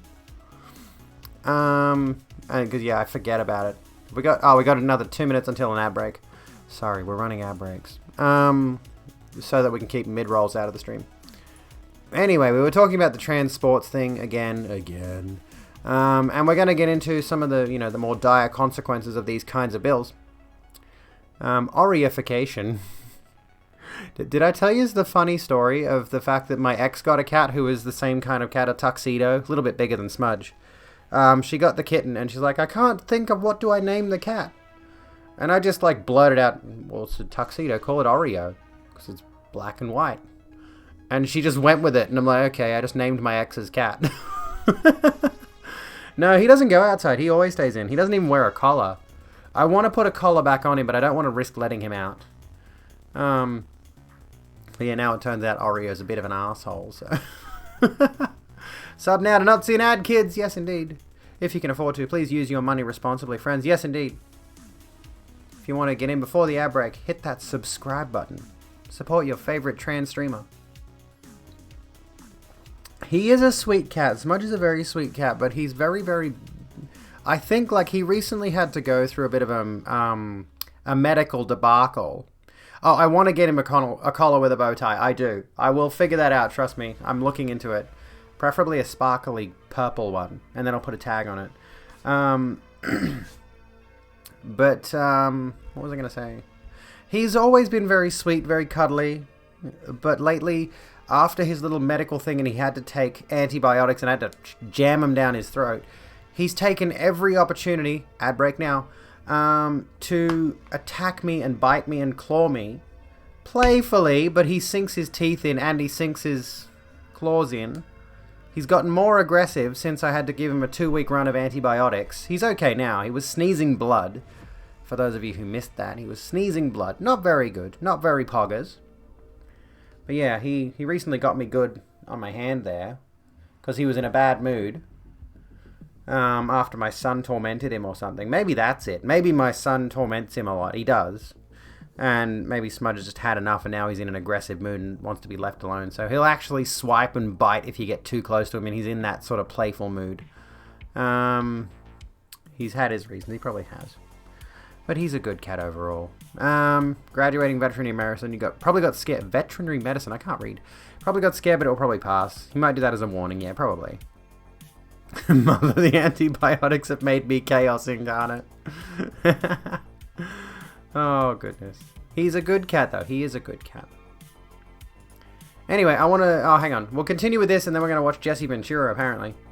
So, in a statement, the bill targets one of the most vulnerable groups of people in our state, excludes transgender people in public life. That's the point I was trying to make, and then we got off on the tangent about body types.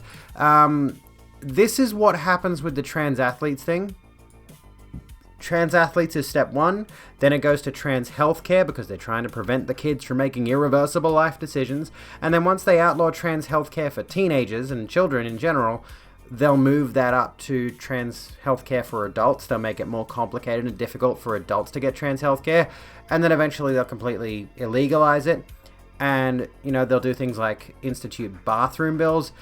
There was a bill passed in a state in America recently that actually was requiring businesses to display a sign saying that this business allows people of any gender to use whatever bathroom they want or whatever it was. So they're doing everything in their power to ostracize and exclude trans people as a whole, not just trans teenagers in sports, but that's quite literally like the stepping stone. Yeah, Tennessee, that's it. On a scale of 1 to 10, I have no idea who DaBaby is. Genuinely, have no clue. Twitch doesn't IP ban anymore. They used to? And over in the UK, even though the medical age of medical consent is 13 and the regular age of consent is 16, you have to be 18 to medically transition, yeah. And, to make matters worse, over in the UK, they've fucked the system so so much in a medical sense for trans people that there are people on waiting lists for literal years, sometimes decades, before they will even get an introductory appointment with a specialist to talk about medical transition. It's absurd over there. Any trans person in the UK needs to leave if they can. Yeah, I think someone calculated that it's about 37 years total of waiting lists in the UK or something. I forget the specifics.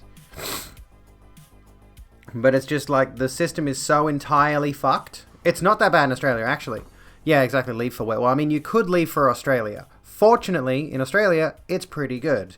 A couple of months after I came out and transitioned, saw my general practitioner, so just my doctor, which if I was, like, thanks to being on Medicare, doctor's appointment was free. Doctor referred me to a psychologist, went to one psych appointment, went back to my GP. My GP recommended an endocrinologist. I went and saw the endocrinologist in my first appointment with the endocrinologist. We were signing my, she told me I'd get an informed consent form in the mail. I filled that out, sent it back, and before like a couple of weeks, I had a prescription for testosterone blockers. And then about a month or so later, I was on estrogen. So I had a really good, really easy go of it in Australia. So I'm incredibly thankful for that. Took you like 6 months to start on HIT. Yeah, so like trans people in Australia have honestly got it pretty good. And I am terrified that it may get worse because of how the UK and America are doing things. They might start to make it more complicated and draw things out a bit. Unfortunately, stuff like surgery, bottom surgery and stuff like that is not covered by Medicare, or if it is, it's still ridiculously expensive. Yeah, we do have it a lot easier, and yeah, it does make me feel bad for those folks overseas who do not have it as easy as we do. Hello, donors, how you doing? 1312, fuck yes, ACAB. And if you try to change your gender marker and name, you get railroaded by departments who refuse to comply. Another thing, I was able to change my gender marker recently, legally in the system, not that it affects anything. And at first, the person at the service desk was like, oh, hang on, you might need to get surgery to do this. But then they wandered off for a bit, went through their system or whatever, came back and they're like, oh, okay, you're female in the system now. So technically my gender marker is female. Australia's fucking pog for trans people, honestly.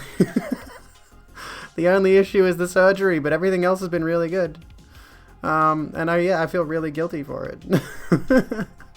I have a lot of privilege as an Aussie trans person. They're announcing that later for Queensland. Well, that's good. They refuse to fund the NHS, so the medical system full stop is really slow, but worse for trans people for sure. Goodness. Yeah, it sounds really bad. It really does. Hello, Lily. How you doing? People in the UK, excuse me, people in the UK can pay to have these introductions via private healthcare, but because they want it in the NHS for free, they complain they're waiting for it. Well, I mean, not a lot of people can afford private healthcare, though. And I believe Philosophy Tube was actually considering moving from the UK to New York to get away from the UK's draconian healthcare system. Even with GRS, some private health insurance companies cover it these days. I might actually look into that. Not that I can afford private health insurance. I know I couldn't. But I mean, if there's an off chance that I could afford it, or maybe I could get on my mother's or father's private healthcare, that might be a thing I could look into. I don't know. I'll see what's going on in that department. Anyway, let's continue. I mean, we're having a good discussion. Let's continue, though. It's shameful that our governor in Florida's Republican Party would attack a group of people who already experience constant discrimination, bullying, and high rates of suicide, Eskamani said. Excuse me. Did I do the ad break? I did. Okay. Transgender youth deserve our love and support, not cruel attacks because of who they are. The consequences for states that have passed anti-LGBTQ+ laws are clear. Bigoted policies lead to major economic loss, which you would think they would consider. Today, Governor Ron DeSantis allowed ignorance to prevail and took our state backwards in the fight for LGBTQ+ equality. We won't forget it. Excuse me. Ugh. DeSantis' decision to sign the bill into law was also condemned by the Trevor Project, a suicide prevention charity for LGBT+ people. On the first day of LGBTQ Pride Month, And after a year in which more than half of transgender and non-binary youth seriously considered attempting suicide, there's an article going into that we will look at in a moment. It is unconscionable that Florida politicians would go out of their way to target trans youth, said Sam Brinton, Vice President of Advocacy and Government Affairs at the Trevor Project. This group of young people desperately needs more support not to be further marginalized and attacked by those in positions of power. These sports bans are as unfair and unnecessary as they are dangerous. When a trans young person is told they cannot play the sport they love solely because of who they are, it can be incredibly harmful to their mental health and sense of self, and contribute to an increased risk for suicide. This Pride Month and every month, we should send a strong message to trans and non-binary youth that they should be proud of who they are and deserve the same rights and opportunities as everyone else. Yes, indeed. Have a good one, Panda. Thank you for hanging out. Honestly, wouldn't be super sad if Florida broke off into the ocean. And speaking of Pride, let's just quickly rattle this off. Pride is for life, not just June. Thank you for bringing this up, Lydia. Remember that queer people are always here and we are still fighting a rough battle against systems that want to push us out of the public eye. Rainbow capitalism does nothing to solve the problems we face every day. Florida is like that friend that pretends to be anti-racist and support gay folks but still uses the F-slur to describe people and votes for Republicans. Yes, indeed. Reminds me of that guy we watched yesterday who had the segment in his video where he mentioned some fruitcake politician or whatever it was. He said something that was like, dude, you're going to use the phrase fruitcake? Really? Where were we? Read the previous comment. Say people are also waiting times for more life-threatening conditions, so should get priority. Yeah, lung, liver, kidney, or heart shouldn't be locked away behind private insurance either. Hello, Canadian. How you doing? This month we'll make all the frogs gay. I hope so. How old do you have to be to say fruitcake? The surgeons doing confirmation surgery aren't held up doing liver transplants. Yeah, like they're different surgeons doing different things. NHS needs more funding generally for sure, but it's a weird way to frame it. Hello, Detroit. How you going? Hello, hello, hello. Leaving to grab some fruitcake. Ew, I don't actually want to eat fruitcake. It's gross. I don't like fruitcake.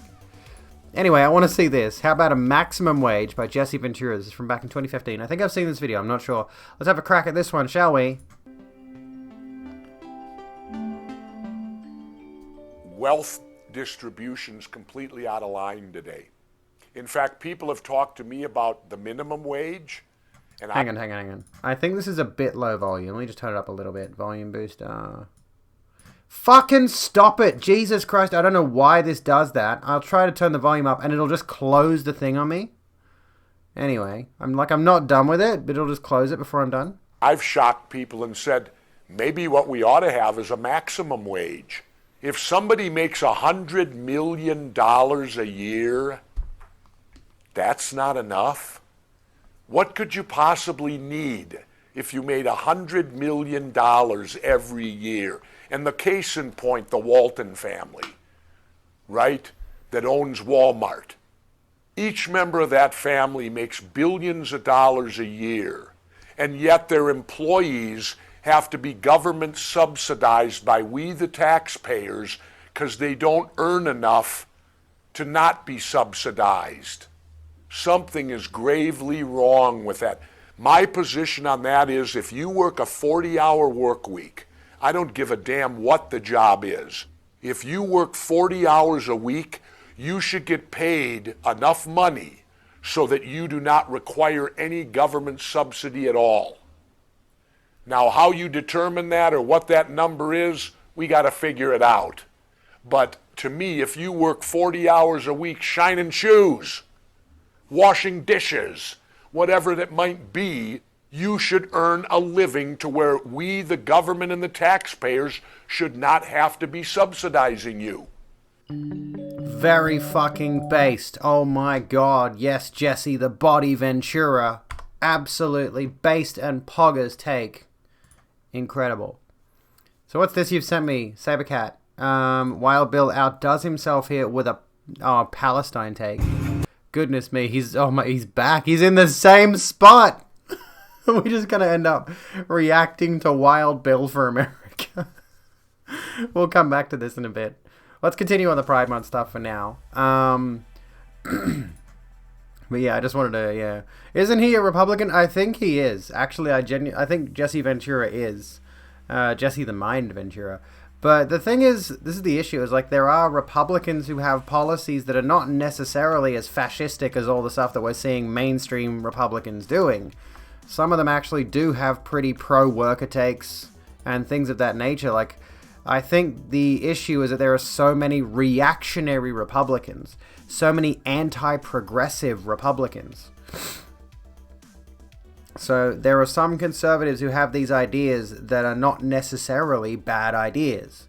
This is the problem with political discourse, and I'd like to get more deep into it, which is why I'm taking a political course next semester, I believe. I'd like to learn a little bit more about that, and as well as debate tactics and things of that nature. But yeah, it's a whole thing. It's honestly a whole thing. Once you start to, I guess, unpack the different sides of the, like, it is certainly a political spectrum in the same way that autism is a spectrum, right? There are people who are like authoritarian left and libertarian right and libertarian left and authoritarian right, and all of these different kinds of facets, all these different how would you describe it? Like, yeah, I think that the way that you use the spectrum analogy just really works. Like, there's people who subscribe to different political models that might include these policies over here, but not these ones. Like, these policies might typically be left aligned, but the person might identify themselves as a right-wing politician or political figure or what have you.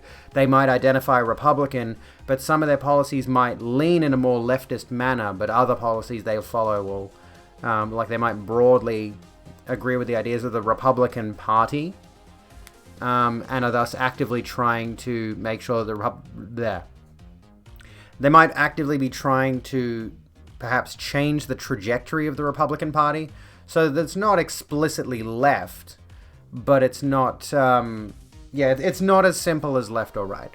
And yeah, two-party systems are bad because of this. Like, again, generally speaking, I'm in favor of much more of a referendum-based democracy, where we're voting primarily... Oh, okay, you're going to go away. We're voting primarily on policy, not on people. But the thing is, at the moment, we're voting for people who are personalities to run our countries, instead of voting for the policies that would benefit the people. And that's on purpose. Democracy is designed around the idea of voting for a personality, voting for a political figurehead, you know. So if you want to vote for certain types of things, like, it's essentially like, there was a good video, I think we might have watched it on stream, where a guy went to, or maybe I watched it independently, I can't remember, but a guy went to a right-wing social conference of like a bunch of older, I think they were even Trump supporters. And the guy was asking questions essentially about socialist policy, but he was framing them in such a way that they didn't say they were socialist. And a lot of the people in that little conference, that little get-together, it was just like a, you know, kind of circle of chairs and like 12 old people or whatever. But, what was he saying? He was going and he was approaching them with like things about housing and healthcare and all of this, and workers' rights and all that. And they were agreeing with him. But they were still agreeing with the idea that Trump should be president, and they were agreeing with the tenets of the Republican Party, and he was just literally selling them socialist ideas. And they were totally on board with it. And that's kind of where we're at the moment. We've got a lot of people who are just simply contrarians, who are persuaded by a cult of personality to vote against their interests. They get told that if you want these things to happen over here, vote for this right-wing politician. And then they won't make happen what you think. Or they'll coerce you into thinking they're doing the thing they said they were going to do when they're actually not. And yeah, people get into this like cult-like hive mind almost. His take was very much trying to dissuade government help, so you're going to turn down the base meter tat. I mean, I do understand that point. But at the same time, like, I am still in favor, and if I could, trust me, I would like to be working full-time. I'd like this to be my full-time job if I could do that. If I could make enough money doing this to turn this into a full-time job, I'd like that to be my work, but I have to do other work. But I do agree with the idea that if you do work a full-time job, if you're working 40 hours, you should be able to live off that, I think is the point that he was trying to make, or at least that's the point I interpreted from his message, was that if you're working 40 hours, your rent should be covered, your electricity should be covered, your basic other necessities like groceries, fuel, what else am I thinking of? Electricity, rent, like internet access, phone bill, whatever. And here's the thing that might be a little bit spicy, and luxuries should all be covered. A person working 40 hours a week should be able to put away at least, I don't know, $100 a week savings and be able to indulge themselves on the weekends. A person working 40 hours a week should not be struggling, is I think was the point he was, like, that's the point I was interpreting. And as a result, they shouldn't need to rely on a government subsidy. As someone said on government payments, even with my disability, I would much rather be working if I could. Yes. Same kind of thing. You know, it's one of those situations where, like, my specific work, what's the phrase I'm looking for? My specific work opportunities is restricted due to disability. You know, 40 hours is a lot. It is. I feel like people should have enough to live happily a spicy take. I feel like it is. Honestly, that's the unfortunate thing, is I feel like people having enough to live comfortably and having luxury is a spicy take. I'm getting a phone call. Hang on. One sec.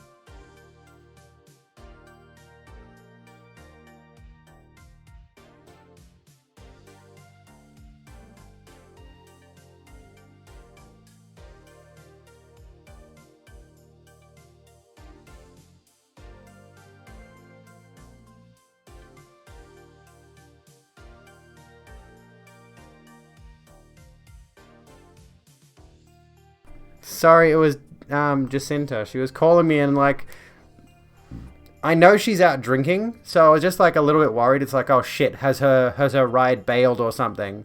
Do I need to drop stream and go pick my friend up?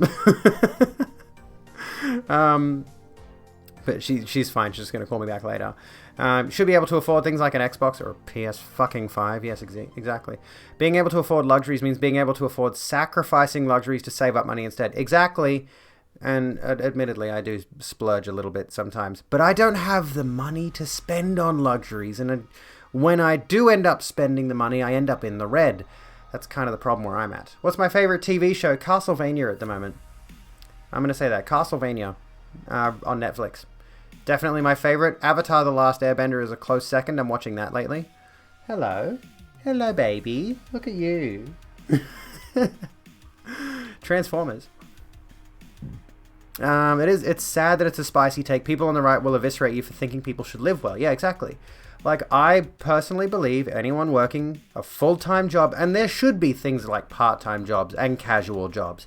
Absolutely. There should be those abilities for people to work 20 hours or whenever a shift is available. That should be an option, most certainly, for people who don't want to work full-time. But those people who work casual and part-time jobs should also not be demonized and also not be left to feel as though they have no place in society if they don't work full-time. But there were definitely certain weeks where I was working full-time hours at my previous job. I was part-time at that job. What are you doing? He's going around to either side of my chair to get attention. Hello? What do you want? What do you want? Like, yeah.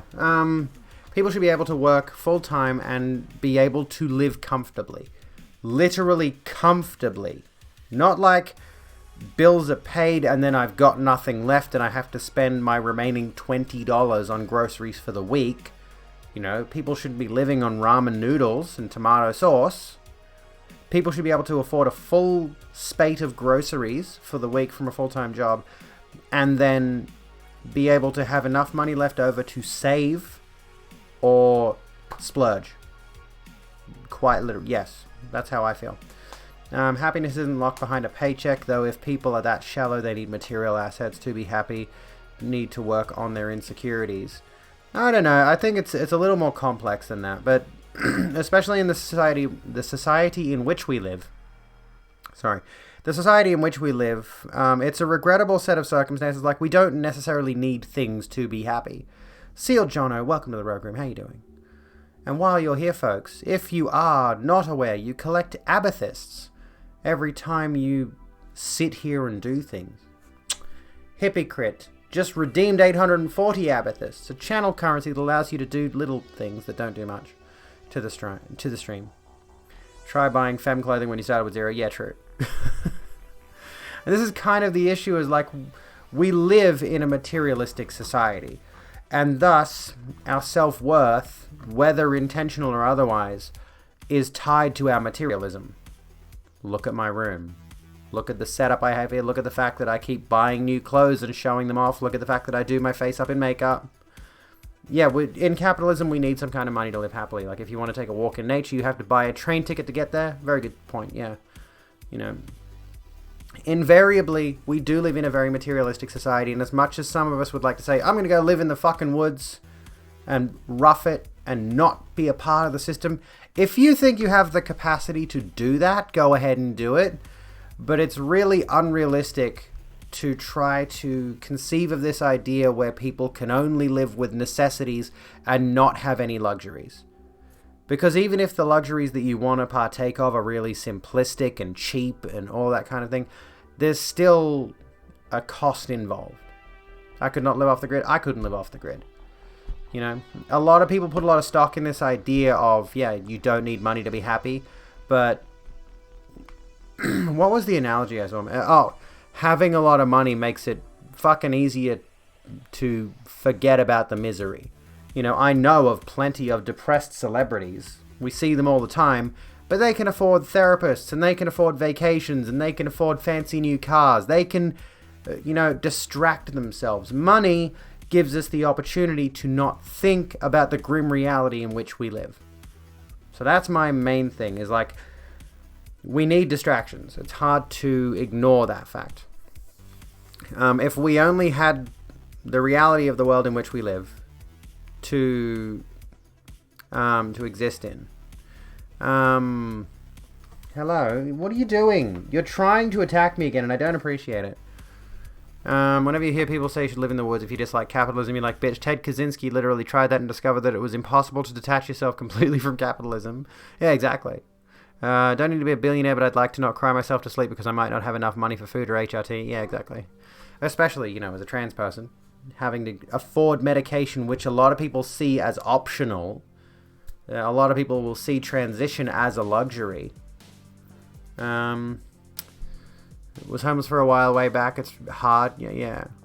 It's tricky. So that's why I'm of the belief that if you are working full time, not only should you have the capacity to live a comfortable lifestyle working 40 hours a week. And again, we could get into the discussion of like, do we need to work 40 hours a week?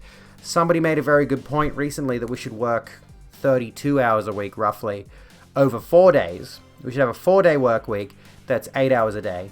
Or maybe more, I don't know, it could be 10, whatever. And we should have a 3-day weekend where the first day is rest, the second day is you do like home ec stuff, you might do your grocery run, or you might do like your chores and all that kind of thing. And the third day is recreation, and then you're back to work. We could go into that discussion if you wanted to.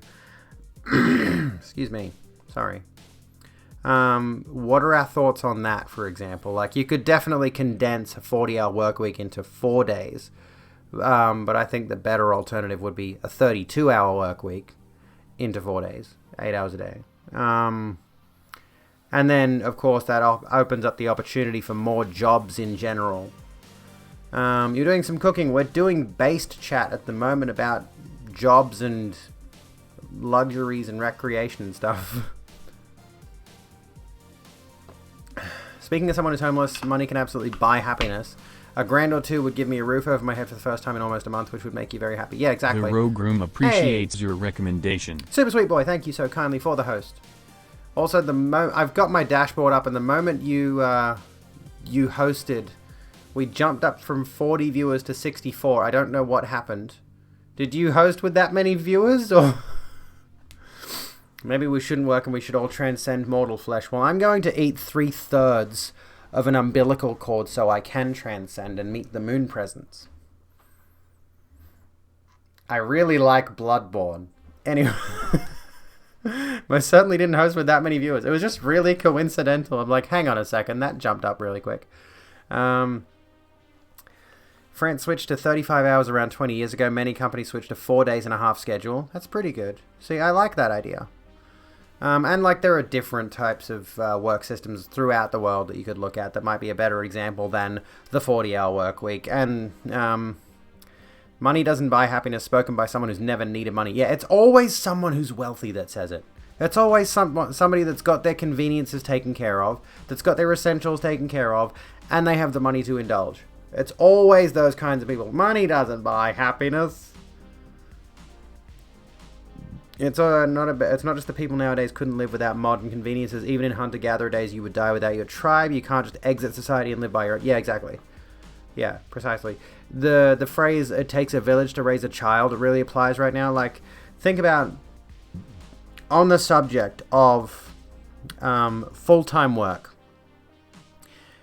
it's very, very complicated for a single parent, like myself. And I'm only a part-time single parent. I only have my kids half the week, right? I get them Thursday morning. They go back to their other parent on Sunday afternoon, right? So, yeah, half the week every week. I have my hands full with 2 kids, which makes finding a full-time gainful employment position in the first place very difficult. Now imagine a single parent who doesn't have another parent to send them off to, so I don't even have those other days. Like, imagine if I was the person that had the kids 7 days a week. My mother did this, essentially. My mother did this with me and my sister. You know, she did the whole working, studying. In fact, no, the reason she was able to study to get to where she is in her career now was because she was getting, what's it called, from my dad? Basically child support. There are many single parents out there who are struggling financially, and we're getting to the point that I was going to make. There are many single parents out there who cannot work, cannot study, cannot afford childcare, alimony, yeah. So, as a result, they're living destitute, they're living in poverty because they've just got no way to solve that problem. And the point I'm trying to make here is it takes a village to raise a child. Not just a mother and father, it also takes other family members. I think most certainly my mother had help from other family members throughout our childhood. So we would go off and we would get, taken care of for the day, or I'd be at school, my sister would be at school. So that, during the hours that we were at school, my mother would be nose down in a book studying like crazy to try and elevate herself in her career so that she could get to the point where she could take care of us adequately. But not everybody has that privilege. Again, like, there are a ton of single parents out there who just do not have the capacity to do that. Can't afford to pursue education. Can't afford to pursue... what else? Can't afford to pursue full-time employment. So it's just... There's so many factors. I'm just trying to get my head around what exactly I'm thinking of. I'm just rambling now. Trying to get on the DSP. It might be worth pursuing a diagnosis. Too nosy to ask why you divorced. I'm not going... why my parents divorced? Oh, I'm going to run an ad break as well. I don't even know the reason, honestly. Ad break time. If you don't want to see ads, consider subscribing to support the channel. We're only 2 subs off our daily sub goal of 5. Until you subscribe, I'm going to continue playing ad breaks. Until I can look at my chat and every username has a sub badge next to it. It's only $5 a month. And I tweeted this earlier. I don't know when I tweeted this. Classic content. I don't even remember what... I tweeted something. I always tweet something every few days or every few weeks about support your favorite creators. Pay your favorite creators. And you should.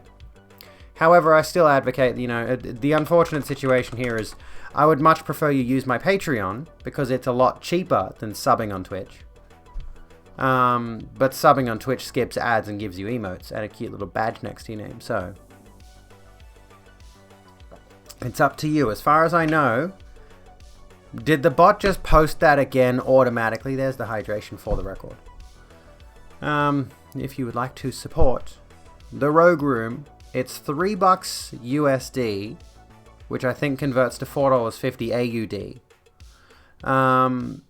For the cheapest tier, or you can hit me up on Coffee if you want to support the content, what I do here. I think I do a good job.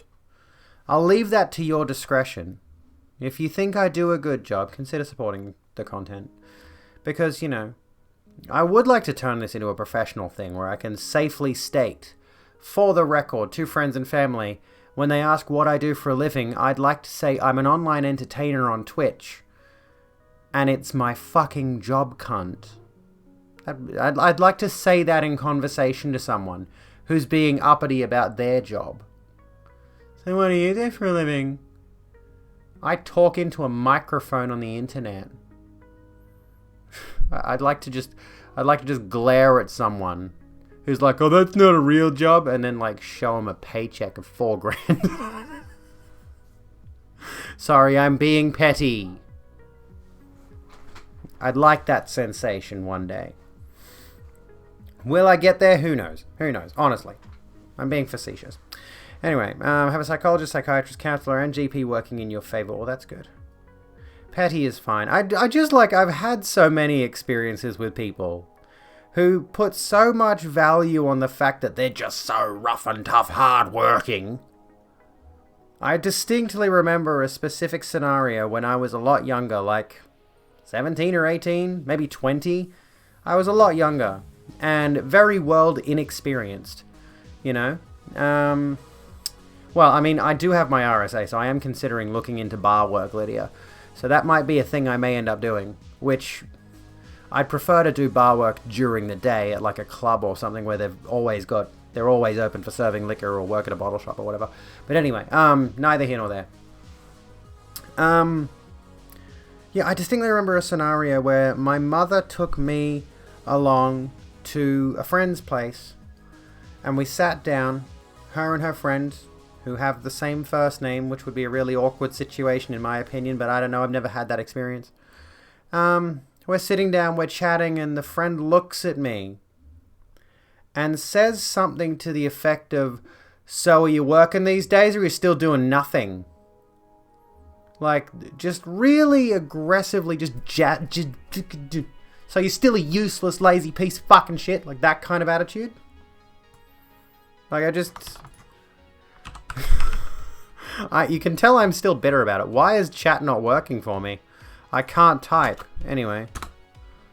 I think my chat window, for some reason, is a bit balked. Anyway. Yeah, my chat window is lagging. It's lagging. I don't know why. I'm going to close it and reopen it in a minute, but here's the poll for you. Now it's just being a slow piece of garbage. I'll reopen it in a minute. Anyway, but I'm going to take this time right quickly. Would you rather eat only salad or only eat chicken nuggets? And we've only got one vote for nuggies. I'm going to go nuggies. I know how to eat like only a portion though. I know how to portion control. Anyway, I don't eat salads. I'll eat spinach and lettuce and tomato, but I don't do salads. Anyway, BRB. I'm going to take a quick 5-minute break. Remember to hit that subscribe button if you have not already. I would appreciate it ever so much if you'd sub. Because I'm broke. That's why I go on about money a lot.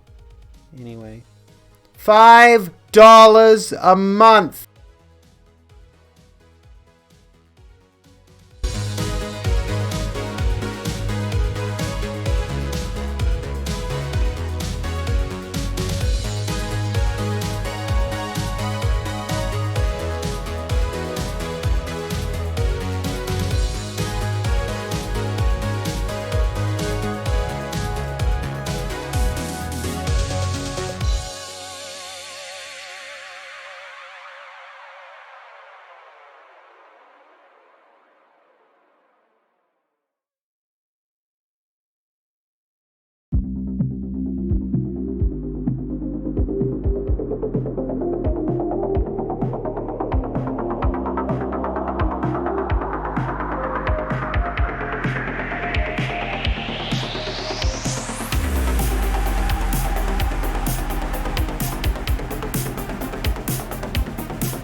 Wait.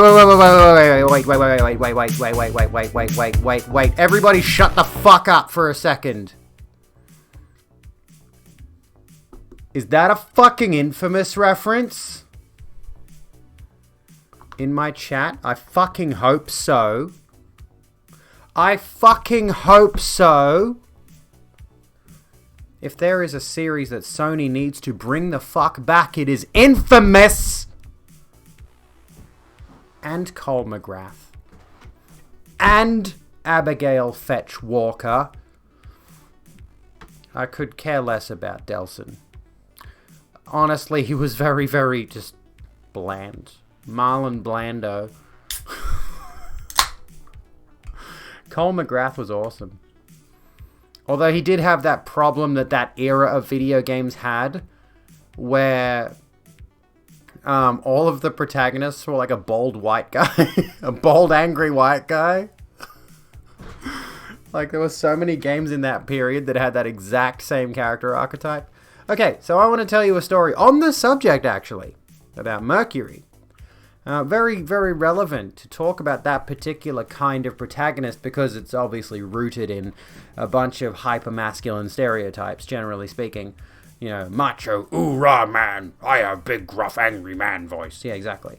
And I was just having a dysphoria moment around my voice because I still don't feel like I sound particularly effeminate, and that's a thing that I deal with. But anywhoomst, pushing the dysphoria the fuck over there for a minute. I should really delete that 1,000 subscribers video. But anyway, pushing that aside, back when I started drinking, before I became a chick, for the record, and, you know, before I realized that you don't need to drink the macho manly drinks, I decided, you know what, I like the taste of ciders, but I want a manly cider. Because toxic masculinity's a thing, you see. And I was very deeply entrenched in that bullshit. I was so far in the closet I was in fucking Narnia. And conveniently, I found a brand called Mercury when I was on my early adventures in alcohol. And Mercury brands itself, as you can see, as a hard cider. It's not just a little, not just a little bitch cider. This is a man cider. So yeah, I picked up Mercury. I got into it. They only had like an apple or pear cider. It's really thick.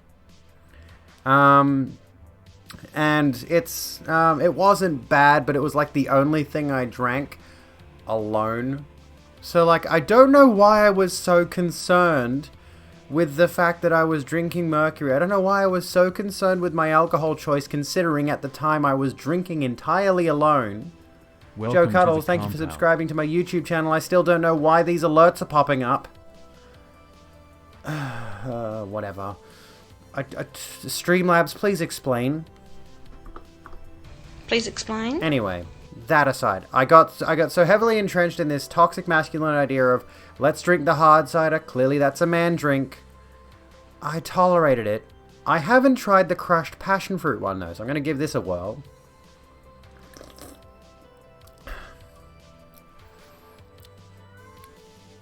It's okay. It's all right. It's not the best, but it was cheap. Yeah. Did you enjoy that tale? Did you enjoy my little regaling of my bullshit? Canada is trash, by the way. Welcome to the Rogue Room. But anyway, I just sort of drifted from drinking Mercury because it honestly tastes like a beer with a fruity flavor to it. But I'm like, it's alright. It'll pass. It's okay. Thought I'd try it. It's not great. Is water manly or feminine? Depends. Given the attitude towards sparkling water, and given toxic masculine attitudes towards anything that's seen, rough and tumble, a lot of people tend to have this attitude of like, sparkling water? Ugh, that's gross. I get the feeling there'd be a few blokes who would drink sparkling water because they'd look at somebody else and go, "Ha, you're a bitch, I'm gonna drink me sparkly water. I'm gonna drink me carbonated water because it's man water." I guarantee you there's at least a few men out there who think that way. So, is water masculine or feminine? I mean, there would be certainly some men who would say, "Oh, your sparkly water, well, that's a bitch drink." So it's a complicated issue when it comes to is water manly or unmanly. You have to go through a series of variables to unpack this. It's gender fluid. Cat, can you fuck off? He's just pulled this thing off the arm of my chair, which honestly does nothing. It's supposed to be a little... Fuck off! Good lord! Just pushed him away because he keeps pulling this off. It's supposed to be a padding, but it doesn't do anything. It's just covering up like the fact that he's torn the shit out of the fucking... As you can see here, like if I pull this one off, you can see what he's done to the arm of the chair already. I need to replace this chair desperately. Fucking hell. Office chairs are a pain in the ass. Anyway, I'm just rambling at this. Like, I haven't got a specific topic. We can go into some news. Drinking hard water to be a hard dude and dying from radiation. Stop drinking when you're converted, but you think if you were out with friends, you'd have an espresso martini or two. Sparkling water is just angry water. It's super gay to hydrate. Yeah, I was thinking that too, Radis. It's like, I think sparkling water would be too bougie for rough and tough manly guys. TV static, delicious. Remember a man making a fuss about cocktails and he stormed out when I told him my espresso martini had more alcohol than he'd drunk all night. Oh, fuck. We already did the toxic masculinity stream last night. Let's not... I mean, we can keep going on about it. Or we can talk about this bullshit. Let's continue with the pride stuff tonight. Sorry, give me a moment. Let's talk about some bullshit. Should we talk about some bullshit? And then we can come back to more Wild Bill for America, because Sabercat has sent me a link to more of this fucking douchebag talking about the Palestinian myth. This guy's an idiot. Jesus Christ. I've uploaded on my YouTube channel. It's not available yet, but as of midnight tonight, if you missed our segment on Wild Bill, there is conservative cowboy cosplayer wants a race war. And the thumbnail says racism speedrun. That's going live at midnight tonight. So if you missed that little segment from last night's stream, you can check that out. And I think we also had another good segment about the toxic masculinity dickhead, which I'll turn into a video. Anywho. Fucking hell. Let's talk about this nonsense. Ex-gay activists lobby Congress in pathetic attempt to kill LGBTQ civil rights bill. I'm gonna have to be honest with you here. Much as I like reading about this stuff, I really don't like the biased language that I keep seeing in these articles. I like knowing that this shit's happening, but I would much prefer a source that doesn't use language like in pathetic attempt. Like, it is pathetic, but I'd rather offer my own commentary on it. Can you just give me the news? Anyway, not manly enough for wine though. You've never had a hangover like the one you had on night. Had one on a night on rosé. On rosé. There we go. Rosé's good. I like rosé. Never had a hangover from it. I've had a hangover from tequila, but anyway. I can't even read. A small group of men and women who have declared themselves ex-gay or once gay lobbied Congress today in opposition to landmark LGBTQ non-discrimination legislation. The group also opposes efforts to make conversion therapy illegal. The psychologically damaging pseudoscientific technique claims to change people from gay to straight.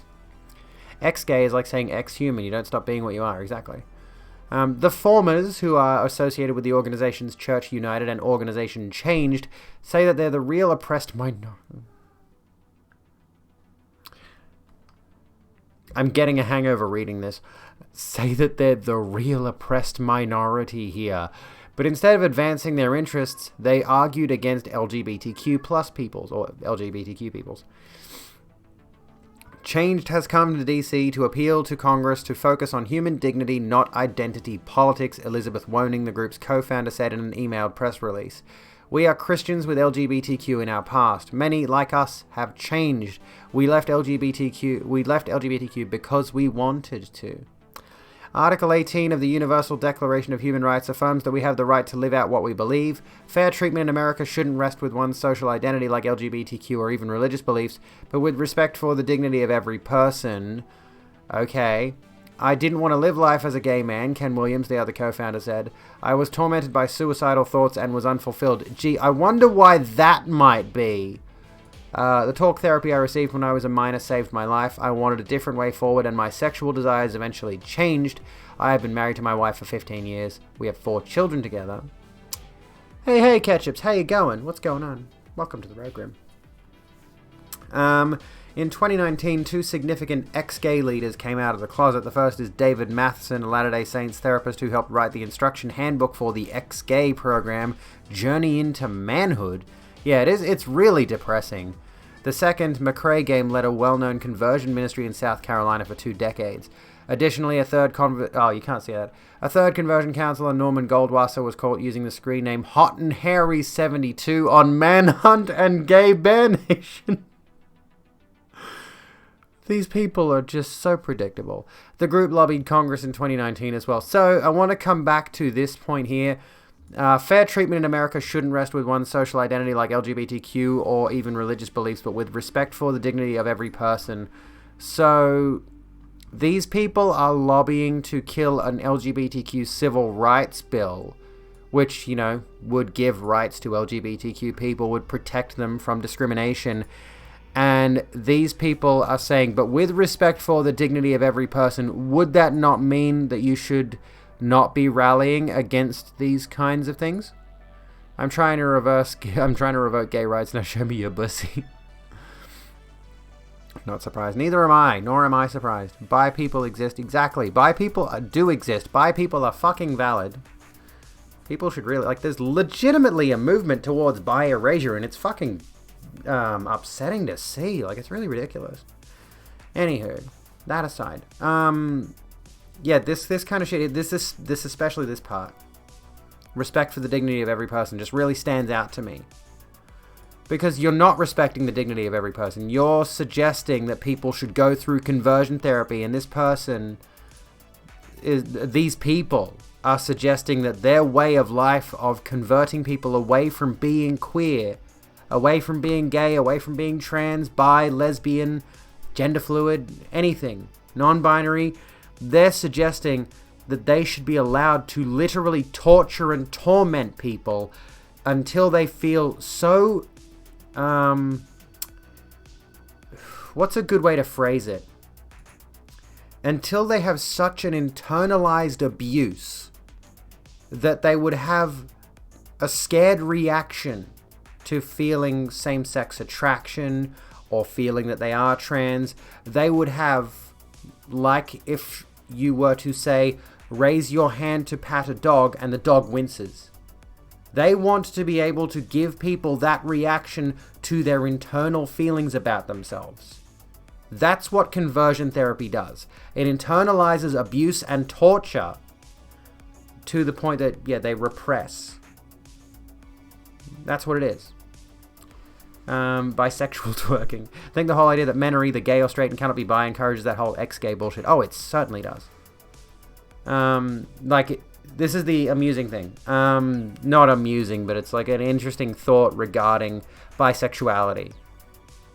Is that a bisexual man is considered to be gay, and a bisexual woman is considered to be a selfish straight woman. Right? Have you noticed this in this discussion? A bisexual man is often dismissed as being gay, and a bisexual woman is quite frankly, the erasure happens on far more levels than just to the queer community having this weird thing where they're just you're not gay enough. It's bizarre. It's honestly bizarre. Bi eraser. Much prefer a 2-bi pencil, for fuck's sake, guys.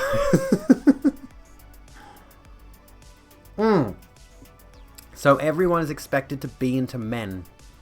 Gatekeeping bullshit. Fucking hell. Pride should just post a video of Donald Trump dancing to the Village People and the jobs are good. And they want to do it to children too. Yeah. It's highly amusing. I guarantee you these people here would be against trans healthcare for children, which is largely psychological at a young age. It's therapy for children who are like younger than, say, 10, who are feeling any sort of trans identity, right? And when I say they are getting therapy, that child is going to a therapist, and you know what the therapist is doing? The therapist is asking the kid questions about their identity. Okay? This is the problem with the trans healthcare around the trans healthcare discussion around children, right? Is they think that parents are converting their kid to the transness and taking their child to an abusive psychologist who's warping the child's mind. But what parents of trans kids are doing is taking their child to a therapist, and the therapist is asking the child questions, and the child is answering them, and the doctor is diagnosing them as having dysphoria, as being transgender. Like no one is converting kids to transness. And where was I? I was going somewhere with this. And these people here who are in favor of conversion therapy, who think you can be cured of the gayness, who can be cured of your queerness, want to be able to put children through legitimate torture when they are kids. Psychological torture, physical torture in some cases, to punish them for being gay, being trans, being queer in any capacity. It is and has always been about projection. These people know they're in the wrong. These people are aware of the fact that they're doing horrendous, heinous things. And they would rather say, look at those people over there doing those horrendous, heinous things that we would never think to do. Think of how often Christian ministers are accused of being child molesters, and how often they will use child molesters as a demon when it comes to furthering their own interests. It is such a common correlation. I was going to say causation, but I mean, the projection is honestly so palpable. When you look at this stuff, when you start to pay attention to this stuff, so much of it is just common sense. It's ridiculous. Anyway, remember, a lot of these people will hide this shit with sneaky language too, like when Isaac Butterfield says, it's okay to be trans as long as no one's forcing you. Exactly. They want to make it into this thing as though people are forcing you to be gay, forcing you to be trans, converting you to it, as though it's not something that's innate. Let me tell you something about my first trans experience as a kid. I was sitting alone in my little room that had my computer in it, and for days at a time, I had been keeping to myself thoughts and dreams and experiences of, what if I was a girl? What if I'm a girl? I had internalized that stuff so much. You know who influenced me to have those thoughts?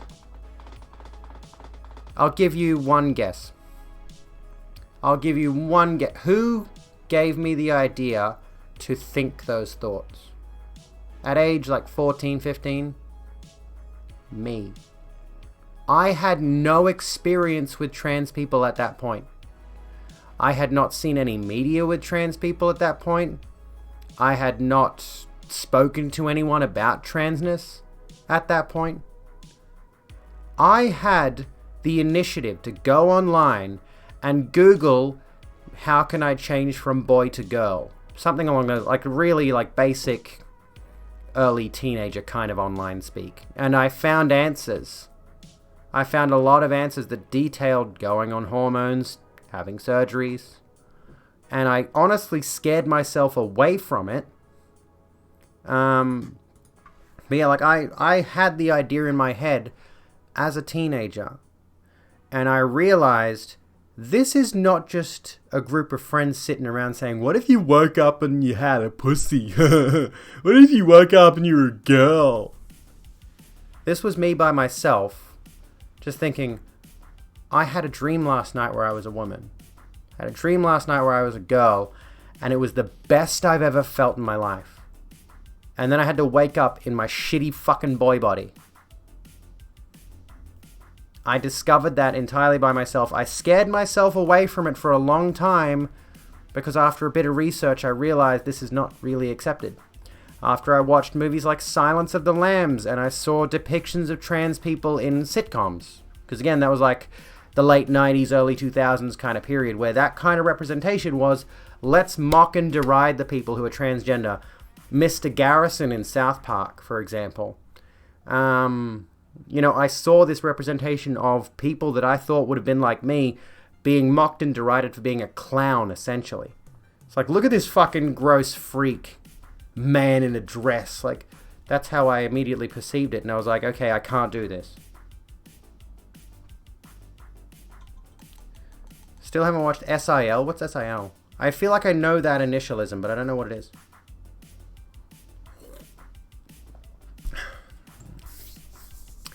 Kids spending too much time on the internet. Let's sit down as a family and watch Lily Savage host Blankety Blank. You knew trans people existed but didn't know about NB people. Still thought you were neither a boy or a girl and couldn't figure out what the heck was wrong with me. Exactly. And quite frankly, the increase in trans representation can only be a good thing for kids like me when I was 14, 15. I still don't. I'm just going to estimate 15. When I was around 15. For kids like me, who had that innate knowledge that this is not right. I am not right the way I was back then. Now that they're... Thank you, Botwick. Trans liberation now. Dyslexic tried... Oh, Silence of the Lambs. Yeah. It's a good movie, is the thing. It's a really good movie.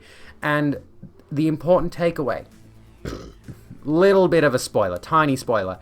They do discuss how the trans-ish, the cross-dressing character is not a real transsexual. Like, they directly reference it.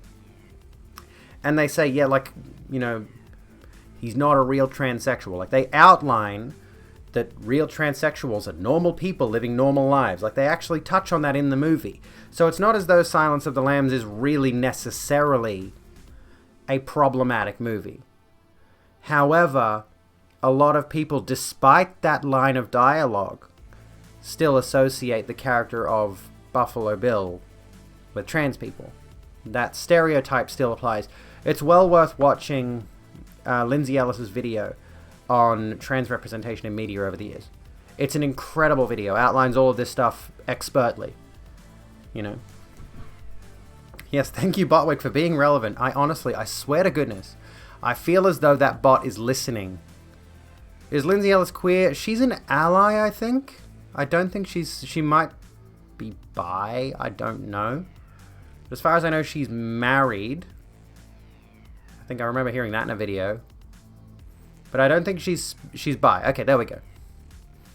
Biggest influence on Silence of the Lambs is Ed Gein and the BTK killer. Yeah. And it's important to note in the video, Lindsay Ellis outlines that... I think Lindsay Ellis outlines... that the whole situation around Ed Gein is the media manufactured a story that Ed Gein was wearing women's skin and was pretending to be his mother and all of this kind of stuff. It was all fabricated to fearmonger. I might have a few of the details wrong there.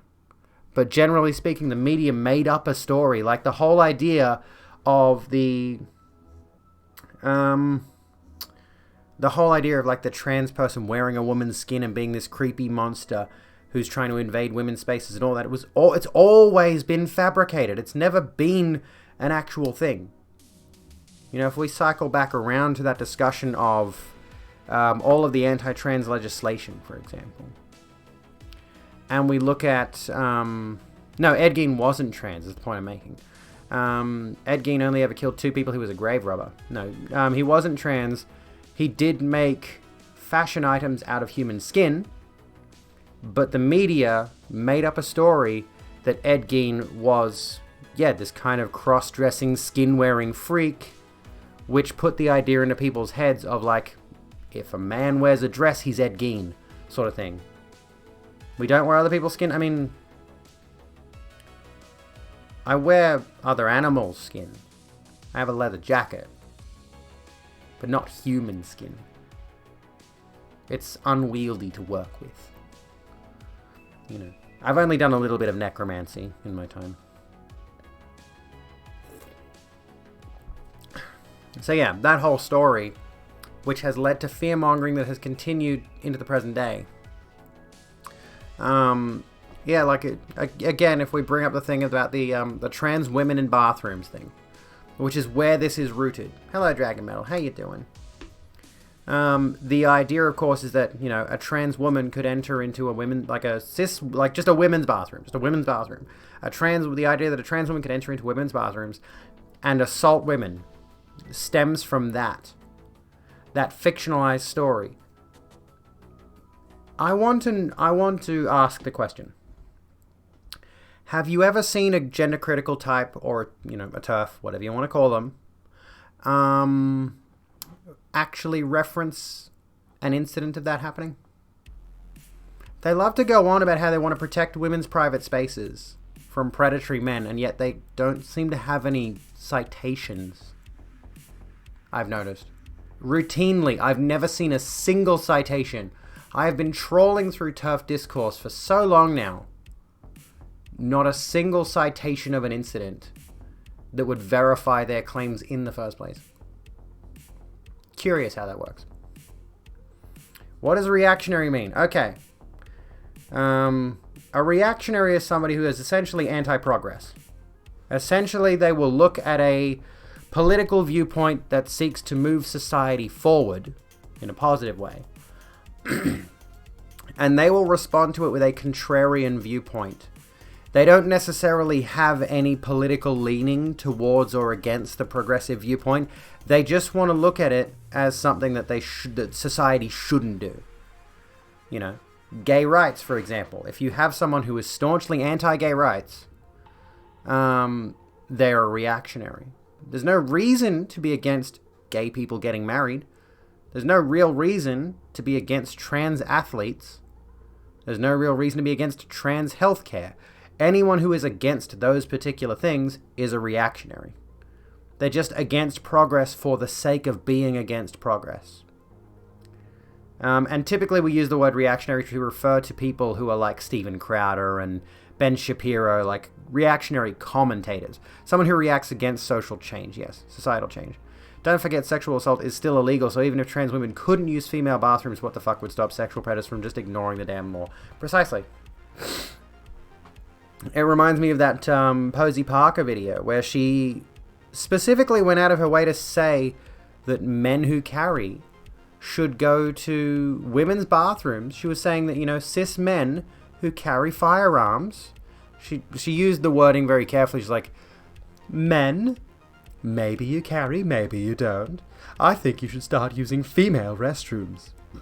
And she heavily implied, without outright stating it, you know, that men should go in to protect the real women, the cis women, by going into women's restrooms, packing heat, and if they see someone they suspect is trans, to either threaten their life or kill them.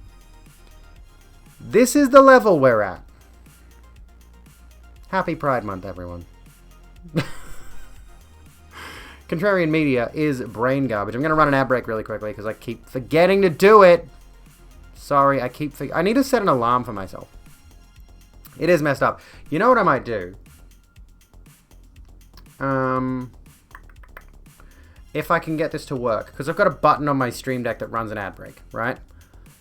You can do this thing on your Stream Deck with multi actions, basically. So what I could feasibly do is run an ad break, which it already does do this. It says if you're seeing an ad and you don't want to. So it's currently running the ad break and sending that message at the same time. What I could do is put a timer on my Stream Deck that would ideally run the ad, and then at the end of the half an hour, or close to the end of the half an hour, it would put an alert in chat that would say, hey, time for another ad break. Should I do that? I could probably do that. That's an idea I could consider. Anyway, yeah, so sexual assault is still a crime no matter fucking what. is the point I'm making. I kind of want to take my braids out because I like when my hair is curly. I like seeing my wavy hair, but then I'd have to redo my braids before bed. And I just don't have the energy. I've had these in all day. Do you like them? These are what I was trying to do last night. On stream, at the very tail end of stream. I was trying to do my braids. And I'm liking them. I want to get little beads to put on the ends of these. I think it'd be cute to have little beads to stick on them. What do you reckon? Just to lighten the mood a little bit. We don't want dangerous men pretending to be trans in order to get into women's bathrooms, so let's put dangerous men in our women's bathrooms to prevent that. I know, it's such a stupid argument. G'day, Fester, how you doing? Hello, Adia. Braids are adorbs, aren't they? They're great. I keep seeing girls with much more hair than me, with much thicker braids, and I'm like, oh, you bitch. How dare you? Never heard of a situation where a man pretends to be trans in order to attack women. I'm not saying it's never happened, but you've never heard of it. Yeah, exactly. I've never heard of that. And again, it feels fabricated by the media to send a specific message about trans people. Have heard of trans women being attacked at super high rates, so it seems like they're concerned about the wrong thing. They are. You're an ex-Aussie. Much love from Canada. How's Canada treating you? I feel like I'm in Canada at the moment. I'm freezing cold. I'm legitimately freezing the fuck cold. Yeah, we, is this the same thing? Oh my god, is this the same story? It is! Ex-gay organization lobbies Congress on first day of Pride Month to roll back LGBTQ protections. Yeah, we just did this story, look. You're kidding me. So it actually legitimately happened today. Or, well, yeah, today, I suppose. Because it's like the 2nd of June now in Australia. Small group of people who identify as ex-gay. Yeah, it's the same movement. Yeah, once gay, look. This might be a better article, though. Is MSN or is Newsweek, like, a little bit more impartial? Because I really don't like how LGBTQ Nation has used this language. In pathetic attempt. Like, I really don't like that emotional language when it comes to journalism. When I'm reading a journalistic story, I do not like emotional language. I like it to be really straightforward, to the point, if you've got news sources that follow that model, versus, oh, I'm going to espouse my opinion and my emotion on this news story. Like, I really hate that shit. Silarex, welcome to the Rogue Room. We're going to look at Florida Facebook man Wild Bill. Oh, yeah. Frankly hilarious. Points to your opinion that the internet creates these crazies, as most people, if they said this stuff in public, would eventually stop when they're socially ignored. There's this one too. What's this one? Teacher on leave after speaking out against pronoun policy for students.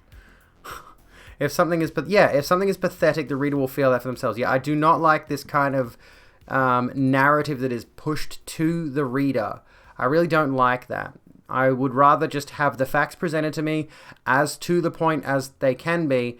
Do not put emotions into news narratives, because that's the thing that right-wing media does uniformly.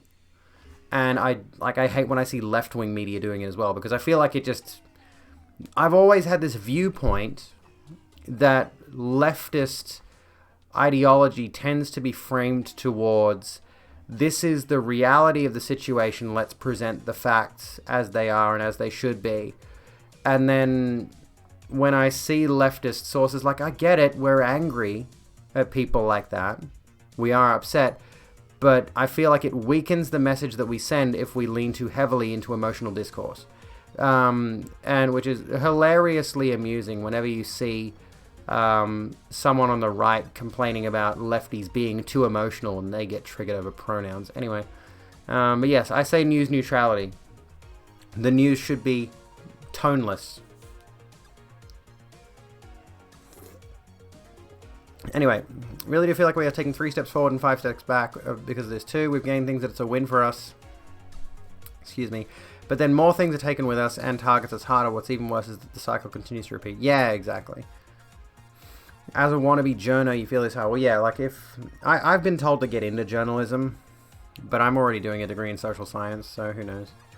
I'm very well acutely aware of this stuff now. So let's have a look at the Palestinian myth. We're going to stop reacting to Wild Bill, or otherwise we're going to have a Wild Bill segment every stream. But this guy is fucking hilariously he has to be a bit. This guy has to be a bit.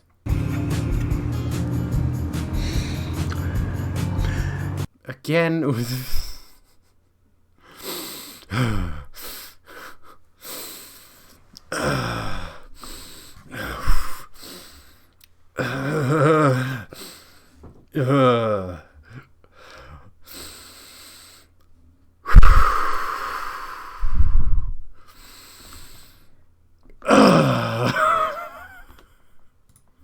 Now that the USA has no president, the so-called religion of peace is launching massive Oh, good lord. The so-called religion... He couldn't even do the full air quotes. Religion of peace. Like, what's this shit? Wild, but he's wearing the same shirt. He must record a bunch of these in one day. Terrorist attacks on the people of Israel. And the usual suspects, ignorant people, are spewing the usual claptrap about the poor Palestinians. So The poor excuse me, the poor Palestinians who are having a pogrom committed on them at the moment, for the record. If anyone was curious, there's a quite literal genocide happening on the behalf of a colonialist state that is backed by the United States, that is Israel, who are committing genocide on the minority ethnic group of the Palestinians, who have very little in the way of real munitions to fight their rebellion. So let's once again discuss who they are. There was a Facebook meme the other day that said, There was a Facebook meme. These are his sources. Palestine is the only country in the world that never existed before its occupation. Well, technically that's not true.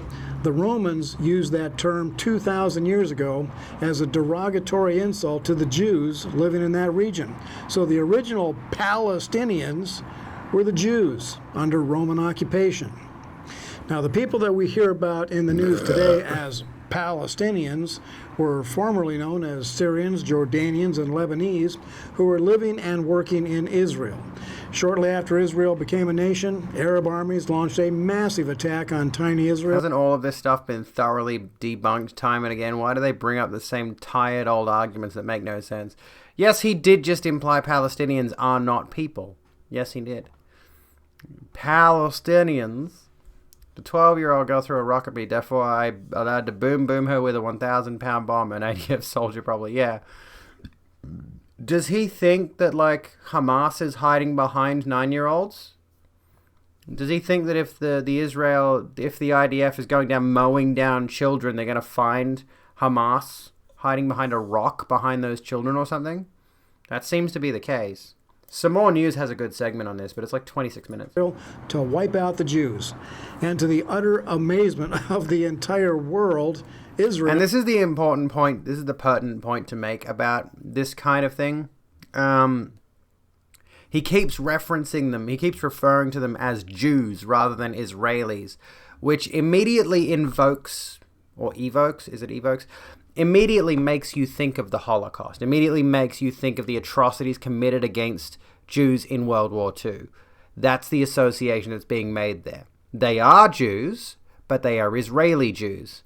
So when he is saying the Jews, he's specifically referring to that entire group as though they are a monolith, you know, and saying, oh, you folks remember the Jews. You remember the genocide, the Holocaust against the Jews in World War II. That's why the Palestinians are so atrocious, because they are killing and murdering the Jews like the Nazis.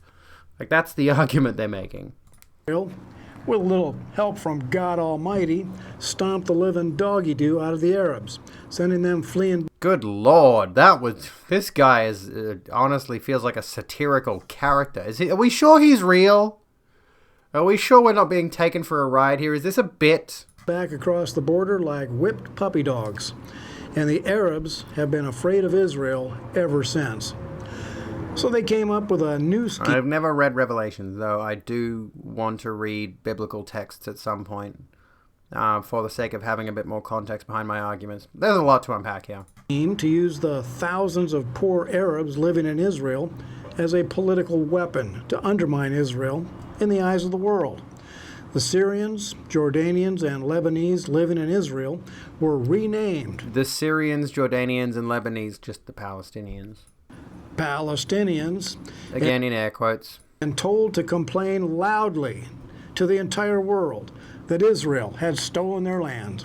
And of course, flaming liberals all around the world jumped on that lie. What was that in the background just then? Like some big chant or something all of a sudden?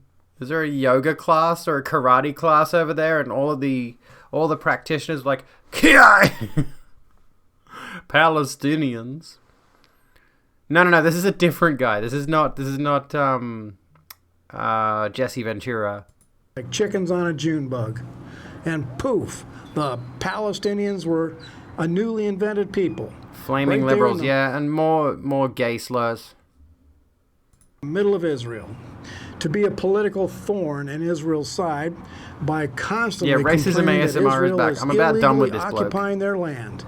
That is false. History shows that Jerusalem has been the capital of the Jewish people for over 3,000 years.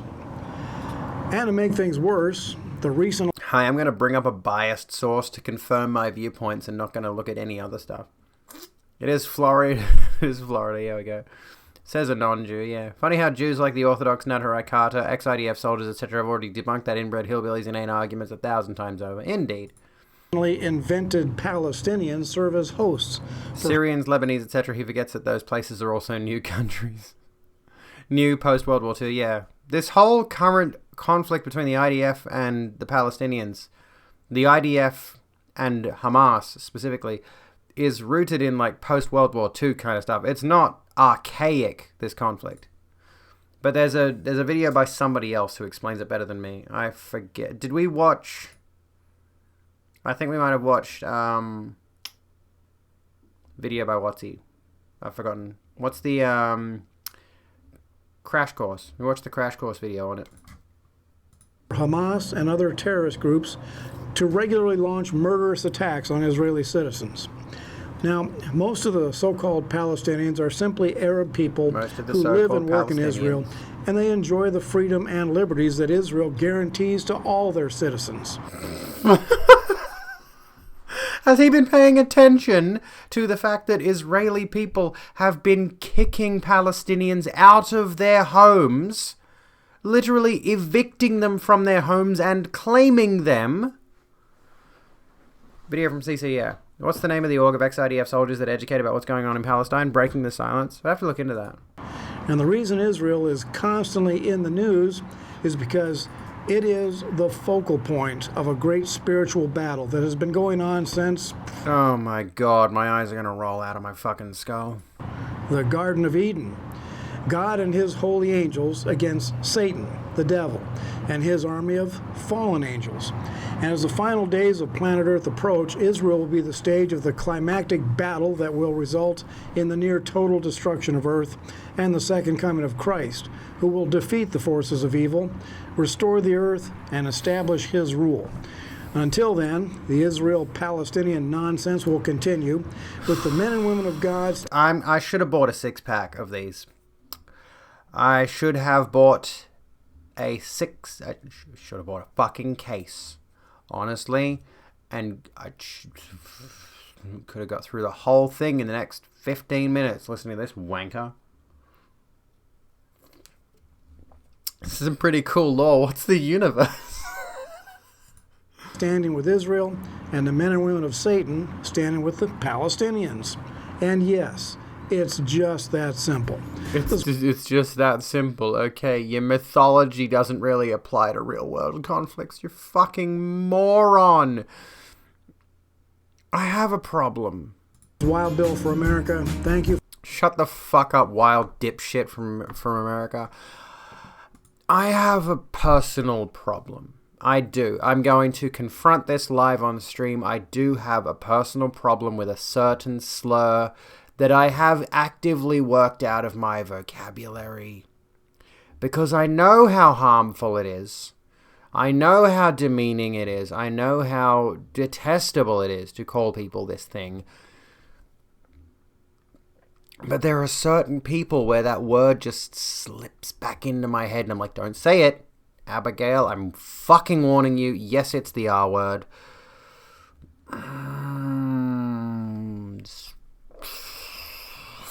All the other ones, even the F slur, which I have jokingly used to refer to myself, mind you. All the other ones are just gone. Like, they're in my head, I know them. I'd never use them as a derogatory. Ever. The R word is still the one I struggle with. And I think it's because it's only been, honestly, very recently that it's been brought into the discourse as an ableist slur, as an actual slur. Dipshit's a good one. Rabid wanker. Dipshit is good. Fuckwit. Republican. Jesus was real, but how do we not know he was a schizophrenic? Yeah, I mean, good point. Yeah, ignorant doesn't hit as hard as like it. When you use that word, the chronically ignorant, I mean, yeah, we're above it. I'm not going to say it. I know it's bad. I know it's an awful thing to say. Pseudo-sentient dill pickle. I mean, he is quite literally a pseudo-human being. Anyway, no, not redneck. The one that is typically used to refer to people of a certain level of mental inacuity. Big-headed Sam, welcome to the Rogue Room. Republican. Who's David Koresh? I don't know who that is. But yeah, I have that issue, and I really am trying to get over it. I won't say it on stream. I won't say it in general. I avoid it like the plague because I know it's that bad. It's the worst word that I think of. It is the worst word that I think of.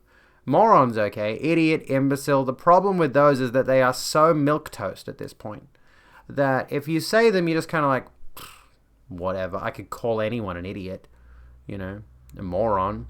Hello, lizard. How you doing? You know, those words aren't going to really affect anyone, but that specific word, it's like there are certain situations where I'm like, I want to call you this, but I'm better than this. Fucking moron works for me. If you say anything with fucking before it aggressively, it feels satisfying. What a fucking potato.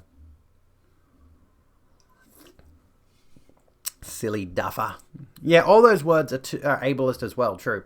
It's worth noting that words like imbecile, moron, idiot, there's other ones as well, they all do stem from older medical terminologies that were used to refer to the mentally ill or the physically enfeebled or what have you, that are now outdated terms because you know, generally speaking, you know, people latch onto them and use them as a derogatory in the first place. Excuse me. Anyway, sorry. My throat got stuck for a second. Very sad your life has grown into a hole because you can't accept that you're trans and don't think you'll ever be happy as a trans person because you won't ever be the same as a cis person. I mean, I understand that. I do understand that. Yeah, you're tired. Have a good one, Fox. Have a good one. It's rough, honestly. It sounds like you are dealing with some dysphoria there. So, I mean, dysphoria is tricky. It's very I deal with it every day, especially around this fucking voice, the way I sound. Stupid cunt is good because some people are offended by it, but the problem with Australia is that everyone says cunt. It loses its meaning when everyone's just like, oh, hey, cunt, how the fuck you going, cunt? It's just... Anyway. Americans are really offended by cunt. Well, maybe I should use it specifically in reference to this cunt. Anyway. Australia, where words have no meaning. Where we call our cunts mate and our mates cunt. How you going? What's up, cunt? I feel like we should raid excessive profanity tonight. See if we can get him to drop a few cunts. Anyway, I haven't raided him in ages. Oh, have I? No, I don't think I have. I don't think I've ever raided excessive profanity. I've raided Barjo. I should raid Barjo at some point. I'm not ending now. I'm just like thinking further down. But anyway, that's neither here nor there. That's not important. Anyways. Funniest troll a while, Bill, was in 2014 when a gang of 8 channers created a Wikipedia page about Bill putting wild claims that he invented the merkin, but eventually Wikipedia took it down. But some were really funny, like he was a hand model for the pornographic Spice Channel and he had attempted to take a Ford Pinto to the top of K2. Yeah. Excuse me. Drop a few cunts. Exactly. Bitch ass monkey lickers. Okay, this is the problem. I'm gonna bring this up. Monkey is often used as a slur against black people. So I'd be cautious with that one too. And on the subject of the word cunt, yes, it is common vernacular in Australia, but it also does lean misogynistic. I'm sorry to ruin all your favourite swear words. I should have gone into a linguistics degree. Anyway, you fucking wombat. That one works. Fucking wombat works. I like koala as an insult. You know why? Because they have smooth brains. You fucking koala. By the way, welcome to the Rogue Grim Lizard. I'm just gonna yo-yo a bit here. Ah, fuck. That didn't work. I ruined it. Long apple. I like not long apple. I like your fucking wombat. I feel like troglodyte's okay. But yeah, koala is a smooth brain animal, so you can go to town on those stupid little idiots. You know why drop bears are such a myth in Australia? Because koalas will literally just fall out of a tree and not know what the fuck to do. They're that stupid. Sorry, I have umbrage against koalas. They're a dumb animal. Asolita, bitchet, dikita. Female swear pronouns. Is it a dead spin yo-yo? I don't know, honestly. I've thought about getting like a proper yo-yo. Fucking Christ. It's got that thing where the string is like doing this shit. Anyway, smooth brain is an actual medical condition. Great, we're just going through... We're not allowed to call anyone anything. I'm beginning to sound like a right-wing contrarian who's like, you can't make jokes about anything these days. The left wing will cancel you. Wasp? You could call someone a wasp. Nobody likes those fuckers. What up, Feston? How's it going? An insult is insulting. That is the point, yes. But you got to consider, who are you insulting? Right? You might think, I'll call this person a word that's meant to deride them. But you also got to consider, is the language I'm using deriding a group of people who are not involved in the conversation? I'm using, if I call someone a fat fuck, then I'm insulting fat people as a whole. If I call someone the R slur, not only am I insulting the person who I want to insult, I'm also insulting everyone else who might be upset by the use of the word R slur. Anyways, I think I need to reload my my chat page. I swear it's lagging. Anyways, this is my yo-yo. It says Dad. The yo-yo's name is Dad, for the record. Anyway, dislike Karens. But then we come back around to the whole thing that Karen itself is a misogynistic meme. I feel like I'm honestly reliving a Bad Bunny stream at this point. I have legitimately tuned into Bad Bunny at some point, and she's had this exact discussion going. How did we reach this point? We're going to break down all the slurs in the world right now. Sorry to ruin it for you folks. Some slurs are just legitimately bad. Started just turning the single cuss word into a slur, so calling people a fucker or shit. That sounds good though. That sounds good. That's easy, because like, if you call someone a shit, who's going to get offended by that? What, shit? Listen, you bag of garbage. No one's going to defend a bag of garbage. Calling someone a cock is perfectly effective. I mean, yeah, kind of. Abby, what up, Draco?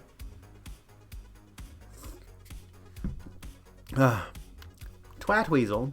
That's a shit. I'm very offended. Hey, Roscoe, welcome to the Rogue Room. When you say, how did we come to this? You end up thinking of this. Listen, you cock.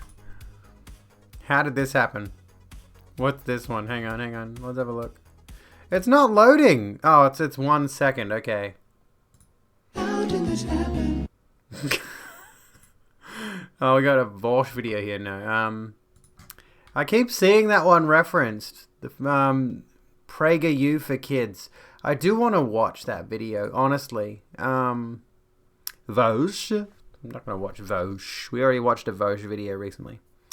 I am interesting. I am very interesting. Yeah. I know that.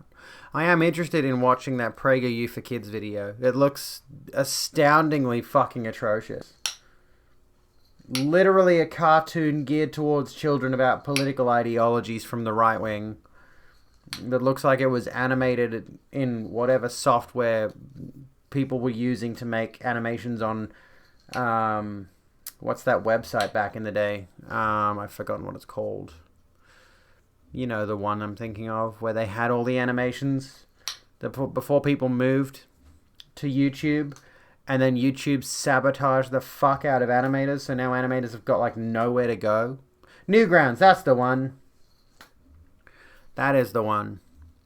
Indeed. The only one who is PragerU, I think, is PragerU, a university for pregnant people. It's funny when they put out a video that was like trashing universities, or a tweet that was trashing universities, and it's like, you go by the name PragerU. What do you think the U stands for, dipshit? Do people watch PragerU unironically? You know the answer is yes, you've just never met anyone that does, and you live in the American Bible Belt. I don't know. I'd be scared for those that look at PragerU videos and then go, yep, I'm fully on board with this.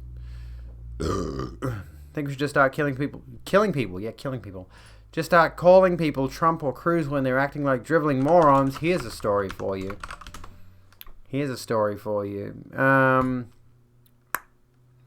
Senator Ted Cruz in Israel calls on Biden to deliver more weapons to the country. This man is the governor of Texas. Don't play your fucking video, you stupid fuck. GOP Senators Ted Cruz and Bill Hagerty, stop playing your video. Travel to Israel to look at damage left behind after 11 days of clashes with Hamas. In a video, Cruz called on President Joe Biden to deliver more weapons to the country. Yeah, what the fuck's he doing in Israel? Why is... Not governor, senator. Why is Southerner...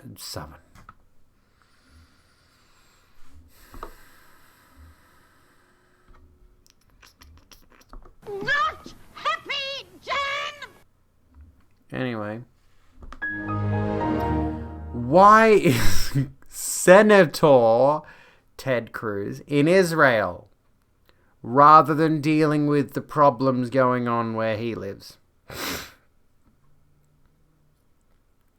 Okay, radical Democrats are wrong. Israel has the undeniable right to defend itself, Cruz wrote in a tweet. Let's have a look at this really quickly. Israel has an absolute right and an obligation to defend its citizens and its territory. And the United States must stand with Israel as it does so. Why? Here's the problem where he lives. Well, yeah, he is. Israel and Palestinian militant group Hamas agreed to a ceasefire on May 20th after 11 Ks of fighting. After 11 Ks of fighting. Please edit your fucking articles. Continuing on. Killed at least 232 Palestinians, including 65 children. Nearly 2,000 people in Gaza were injured. At least 12 people in Israel were also killed, including 2 children and a soldier.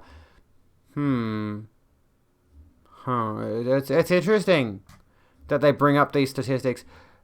232 Palestinians, including 65 children. Nearly 2,000 people in Gaza were injured. Meanwhile, Israel has such a desperate need to defend their people over 12 people versus 232, including 65 children, and 2,000 in Gaza were injured. I just feel like some perspective might be necessary here. Also worth adding on that this is a much bigger hit to Palestine than this is to Israel, because Israel's got a much larger population. It's just, you would think any amount of death is bad, but yet proportionate response. It's like if I slapped you because you continued to denigrate and deride me, right? You continue to talk down to me, you continue to mistreat me, and I slapped you. And just to shut you up.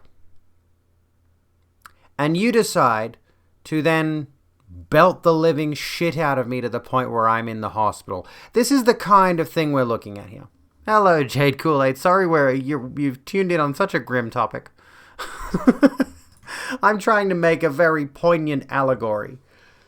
I hope the point gets across. Does that make sense to you, folks? Like, if I just slap you across the face because you're being an asshole to me for like 11 days straight. And then you put me in the hospital. This is the kind of situation that the Israel-Palestine conflict is. Yeah. Need to head off Radio Scoville. Have a good one. Meds are making you want to do the sleepy. I'm there with this. The mercury is putting me to sleep. How are you, Jade? Literally joining in at any time is a grim topic. Well, I mean, yeah. This is the stream now. I talk about the worst shit in the world, honestly. We didn't even get to the trans suicide rates thing in response to the anti-trans bills. At the moment, we're talking about Senator Ted Cruz, who is in Israel for some reason. It's dickhead. Also, the music's off. Let me turn the music back on. Israeli airstrikes destroyed residential buildings and civilian centers, including a building that housed news outlets like the Associated Press. Hamas launched thousands of missiles indiscriminately into Israel, the vast majority blocked by Israel's Iron Dome defense system. Excuse me. Human rights groups have accused both parties of committing what could amount to war crimes with their fighting tactics. Last week, Cruz introduced a resolution approving arms sales to Israel after Democrats voiced concern and moved to block a $735 million sale of precision-guided weapons. Our Israeli allies have just completed another round of fighting against Iran-backed Hamas terrorists who fired over 4,000 rockets into Israel. Again, 12 people are dead. The light part of the stream is Wild Bill. Israel has the solemn obligation to defend its citizens, and the United States has a duty to continue to support and bolster them as they do, Cruz said in a May 26th statement. Sadly, Democrats in both the House and the Senate are choosing to pacify their anti-Israel base by opposing this critical support. I call on my Democrat colleagues to choose a side and support this common-sense resolution voicing congressional approval for these two sales.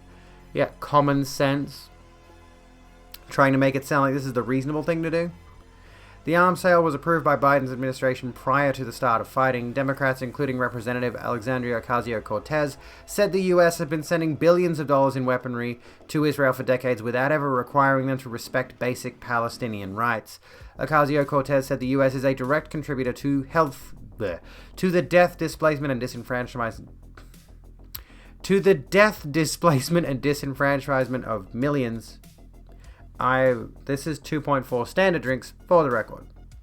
In a video, Cruz called on Biden to send Israel to support to bolster their Iron Dome by replenishing the system's missiles to ensure Israel has adequate supply to defend itself, claiming Hamas alone committed war crimes and used civilians as human shields, including journalists and media buildings. He was referencing a claim by the Israeli Defense Forces that they struck a building that housed the AP and Al Jazeera because Hamas militants were allegedly using the building for military intelligence purposes. The building's owner said there was no evidence Hamas was using the building. The IDF did not provide any evidence to support their claim. I have had a Bunnings snag. I could make a Bunnings snag, honestly. They're pretty basic. And they're pretty nice. What's this you've sent me, Sabercat? This is relevant. Oh, hang on. This is on... no, I can't watch this. This might be copyrighted, so I'm going to avoid that one. Anyway, yeah, it's worth bringing that up. It's worth talking about that one. You know, stay on top of the Israel-Palestine conflict. But the main thing to take away from this is like, why is Ted Cruz in Israel? You would think you have more important things to do than go to Israel to make a political statement. Teddy Cruz, Theodore Cruz. I have to just say this right now. You're a very wealthy man, a politician. Surely if you want, he recorded a video inside a crumbling building in Israel, right? He went to Israel to record a video in a crumbling building. You'd think instead of flying over there to make that statement, you could just use a green screen. You don't need to fly over there to make that political statement. Just use a green screen. Really. Ted Cruz has a severe issue with abandoning his constituents when they need him. And we're in a pandemic, yeah. Welcome to the Rogue Room, Punk D Pyro Shadow. What the fuck is going on? We were talking about Ted Cruz being a dickhead. Now we're just like, I guess we're just reading the news. How's our ad break thing going? Am I just missing it? I swear I'm just missing it. I'm missing my ad break windows. I don't even, is time just flying? Really, dude, it's ridiculous. I swear I ran an ad break like 5 minutes ago. And now it's like pre-roll ads are turned back on. When did it happen? This is how you know I'm having fun with these streams. Is because it's going so quickly that I have to remind myself to run ad breaks because half an hour just goes like that. Reminder to subscribe. I mean, you can't hear me if you're just tuning in. Sorry. If you're sitting there fresh, you know. Actually, do I have a thing? No, I don't think I do. I've got a tip thing. There's that. By the way, Titan, there you go. The ad just went off now. What a pain in the ass. Do I have... Is it like... Sub? Prime? I got Prime. I swear I have a sub... Is it... That's the what? No, that's still Patreon and Coffee. I'm sure I have a thing that shows you this... I mean, the Prime Gaming one does. I'm looking for specifically... I had a command that just, you know... tells you to sub, but I guess I don't have just a sub command. At any rate, you know, if you want to support the stream, if you want to support your favorite streamer, if you want to support me doing this talking into a microphone thing for 4 hours at a time, the commands list is probably out of date. I need to update that. I've added a few. I've changed a few. Abby's new arc, pig. Yeah, I am a pig. I'm a gross, money-hungry pig. Because she got her money. That ad always kills me. What ad's that? I haven't seen too many of them. Got an ad for GTA 5 stunt races and felt sad because your PS Plus ran out today. Aw, that sucks. Extremely online left. Very poggers. Welcome to the Rogue Room. How are you doing? For the record, the reason I run ads is not just so that I can get the money from it, which is nice. A little bit of ad revenue is not too bad, actually. Let me just check something really quickly. How much of my money this past pay period has been from ads? About $10. So, like, you know... over the past 30 days, I've made about $10 from running ads. Which, you know, I try to do the same thing every time. I run ads every half an hour. But I don't run the ads for the money. I run the ads so that during the content, you're not hit with an ad. You know, what I should be doing, reasonably speaking, is running ad breaks every half an hour on the half an hour. And that takes the ads away so people can tune into the stream and not get an ad break. Ideally, unless they tune in on that half an hour when I'm running the ad break, of course.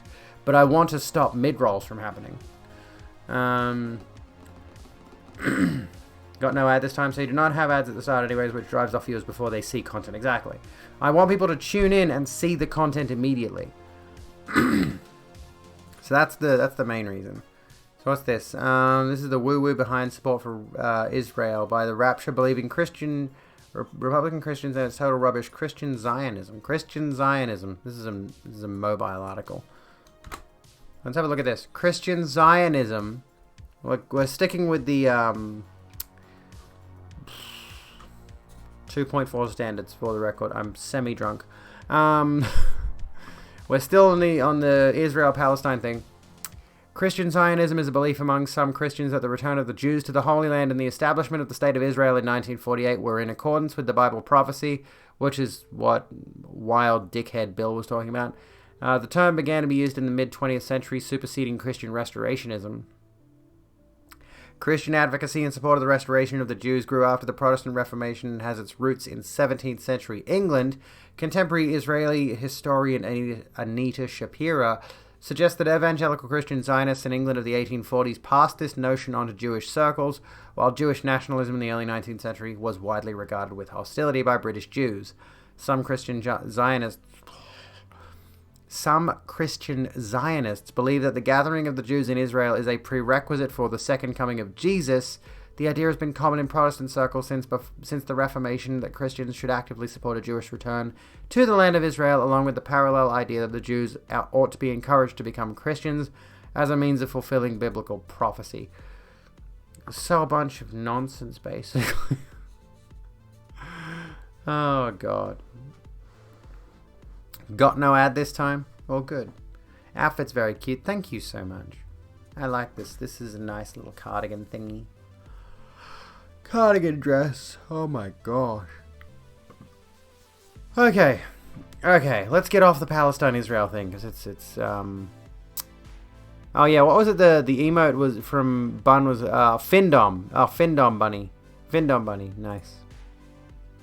Why is my chat so laggy? What the fuck is going on? Bruz. The fuck are you doing, bruz? Let me just close my chat window for a second. Okay, let me pop this out again. See if that fixes it. It's like legitimately yeah, it's still doing it. Bruz. Okay, now it's not as laggy. Okay, I can bring up little pop-up windows and stuff. Okay, good. The compound. Extremely Left. Thank you for subscribing to my YouTube channel. Again, I don't know why it's giving me those alerts. I didn't set those up. Streamlabs is just like, here you go. Didn't ask for that, Streamlabs, but thank you. You stupid application. If we refer to Zionism as Christian restorationism, they can't accuse us of anti-Semitism, right? Well, true. True, if you use that terminology, which if you say you're an anti-Zionist, they immediately associate you with anti-Semitism. If you say it's Christian restorationism, that's clever, that is. I like that a lot. Because, when we're anti-Zionist, we're not against Jewish people. We're against their ridiculous Holy Land notion. Oh yeah, Pride Ring. Let's take a moment to plug the Pride Ring. For anyone who missed it, they've also got other rings. Outer Piece Gear has an Etsy store. The people who made this ring, it's fantastic. And you can go check out their store, and they've got other stuff. They got Pride rings, they got Pride bracelets. Very topical, very relevant. Then they get to pretend it was the left who was dog whistling the entire time. Oh god, fucking hell. You're not wrong. I hate that you're right. But here's Outer Piece Gear's store. You can get a rainbow gem unicorn pendant with a chain. Trans Pride gem ring. Inclusion Philly Pride ring. They got a trans flag flat build cap. Like, they got tons of cool stuff. They got a Quasar ring. That's so fucking cool. That's awesome. That ring is pretty gay. Rainbow gem stainless steel ring. They got Trans Pride boxer briefs. Trans symbol triangular stainless steel pendant. Bear Pride. Here you go. Go shopping, folks. Go to Outer Piece Gear. Go shopping. Trans beanie hat. Reminds me, I've got to buy the beanie that I've got it sitting in my wish list for the longest fucking time. And I've favorited a few things on Etsy, and they're sending me discount codes, and I'm like, I'm sorry, as much as your 15% discount code is nice, I don't have $230 to buy a katana. I apologize, true katana salesperson, but I simply cannot do it. Oh, goodness. I really want the trans slouchy beanie that I found on Etsy. I just haven't bought it yet. You could rock trans merch as an ally if you want to. Yes, you could. Absolutely. Anyway, speaking of trans stuff, speaking of trans rights, can we get some trans rights in chat? Actually, you know what? I can do a chant. This is cool. We can do this. Trans rights. We can start a chant. Trans rights. Anyway. Because this bitch. Teacher on leave after speaking out against pronoun policy for students. A Loudoun County, Virginia gym teacher was placed on leave days after he spoke out against a proposed school policy that says educators should refer to students by the pronouns that align with their gender identity. Brian Tanner Cross, a physical education specialist at Leesburg Elementary School, said at a May 25 school board meeting that following the proposed policy would go against his religious beliefs. Fuck your religious beliefs. I love all of my students, but I will never lie to them regardless of the consequences, he said, according to a recording of the meeting. I'm a teacher, but I serve God first, and I will not affirm that a biological boy can be a girl. Can I just point out the disconnect between I serve God first and I will not affirm that a biological boy can be a girl? Like, can I just point that bullshit out? How long has it been that hyper-religious people, to the point where they'll say, I serve God first, have been staunchly against biological reality? Does nobody remember creationism? Like, these kinds of people don't obey they don't pay attention to biology. They just think God in 6 days was like, there's a planet, fucking have it. Fucking lunatics. Yeah, God created the world in 6 days, but a biological boy can't be a girl. And vice versa, because it's against my religion, it's lying to my child. It's abuse to a child. How is that abusive? Soul Flame, welcome to the Road Room. And it's sinning against our God. Like, you know what's abusive to a child is if you continue to call a trans girl he to her face. During the meeting, Cross referenced a recent 60 Minutes episode that talked in part about young people who once identified as trans but changed the fucking Christ. The fucking detransition is bullshit. One person said they did not get enough pushback and were allowed to begin gender-affirming hormones after only 2 appointments. Cross told the school that school board members that he was speaking out of love for those who suffer with gender dysphoria. You know what the treatment of gender dysphoria is? Take a guess.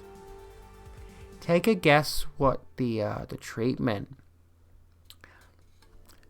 Take a guess what the treatment for gender dysphoria is. What's the treatment for gender dysphoria?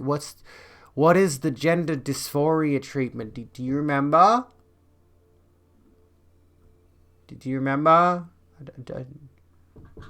Do you know what the treatment for gender dysphoria is? I think you know. Aspirin, yes, correct. Transition! It's transition. I mean, reassignment is one thing. That's a bit more further down the line. Yoga. Head pats, yes. The treatment for gender dysphoria. If you're speaking out of love for those who have suffered with gender dysphoria. Prayer. It's transition. 2 days after the meeting, Cross was informed via letter from the school that he was on paid administrative leave. The letter, which was shared publicly by Cross's attorney Tyson Langoffer, says that the teacher is being investigated for allegations that you engaged in conduct that had a disruptive impact on operations of Leesburg Elementary School.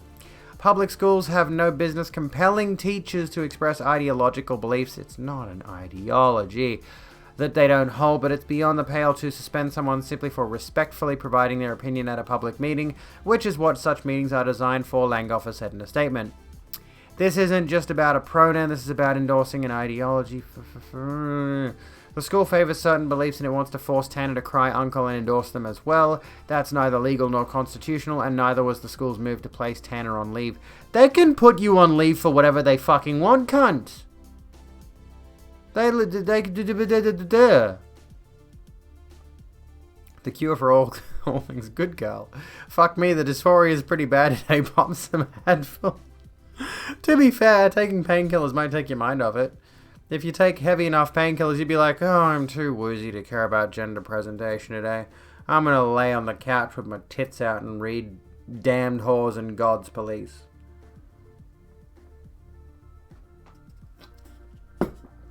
I really need to read more books. Anyway, they can put you on administrative leave and they can fire you for whatever reason they fucking feel like. Furthermore, dipshit, you were put on paid administrative leave for choosing to dead name and misgender trans kids. You were given a paid vacation. Suck it up, bitch tits.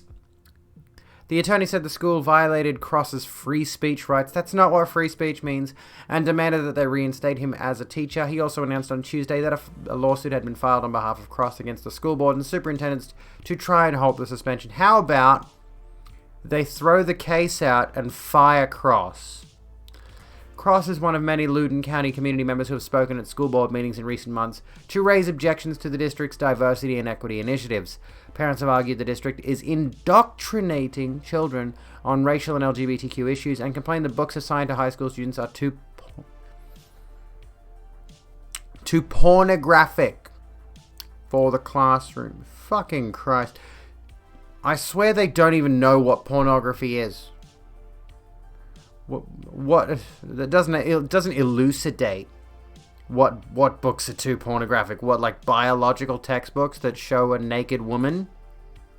Porn is anything I don't like, pretty much. Frustrated by what they consider a dismissive response by the district, they are now collecting signatures in an effort to recall 6 of the 9 school board members. Many of the parents and conservative activists involved in the recall quickly highlighted Cross's situation last week as evidence that the district's leadership has become too liberal. You know what this is? You're gonna hate me for this, but we do it on the left as well. Saying something is too pornographic is the same way that the left has a tendency to say this is fascist. Now, don't get me wrong, the right has a tendency to say this is fascist as well. When, say, a member of a social media group is having their account, their comments deleted because they're espousing toxic viewpoints, and then they'll respond, or like if they're getting bodied in terms of like they're getting absolutely ratioed on Twitter, they'll say, this is violating my free speech, this is fascism. That's what the pornographic thing is with these kinds of religious conservatives, right? They will just find whatever it is that makes them slightly uncomfortable, something that they find as too immoral. I've been doing my really gruff, masculine, angry voices tonight, and it's probably fucking with my dysphoria in a big way, but I'm drunk, so I don't care. They will find anything that violates their morals, even slightly, and they will say it's pornographic, right? They'll jump immediately to that conclusion because pornography is one of the most disgusting things they can think of. Pictures and videos of the people doing the sex is the most immoral thing they can think of. And as a result, they'll go, this is absolutely pornographic. It's absolute sheer fucking absurdity. I think my voice is more femme than I realized. Thank you, ADO. I appreciate that. Pit Princess, have a good one. Thank you so kindly for hanging out tonight. I don't do this often, but here's a round of applause. I don't know why. I should drink more. I make silly decisions with my soundboard.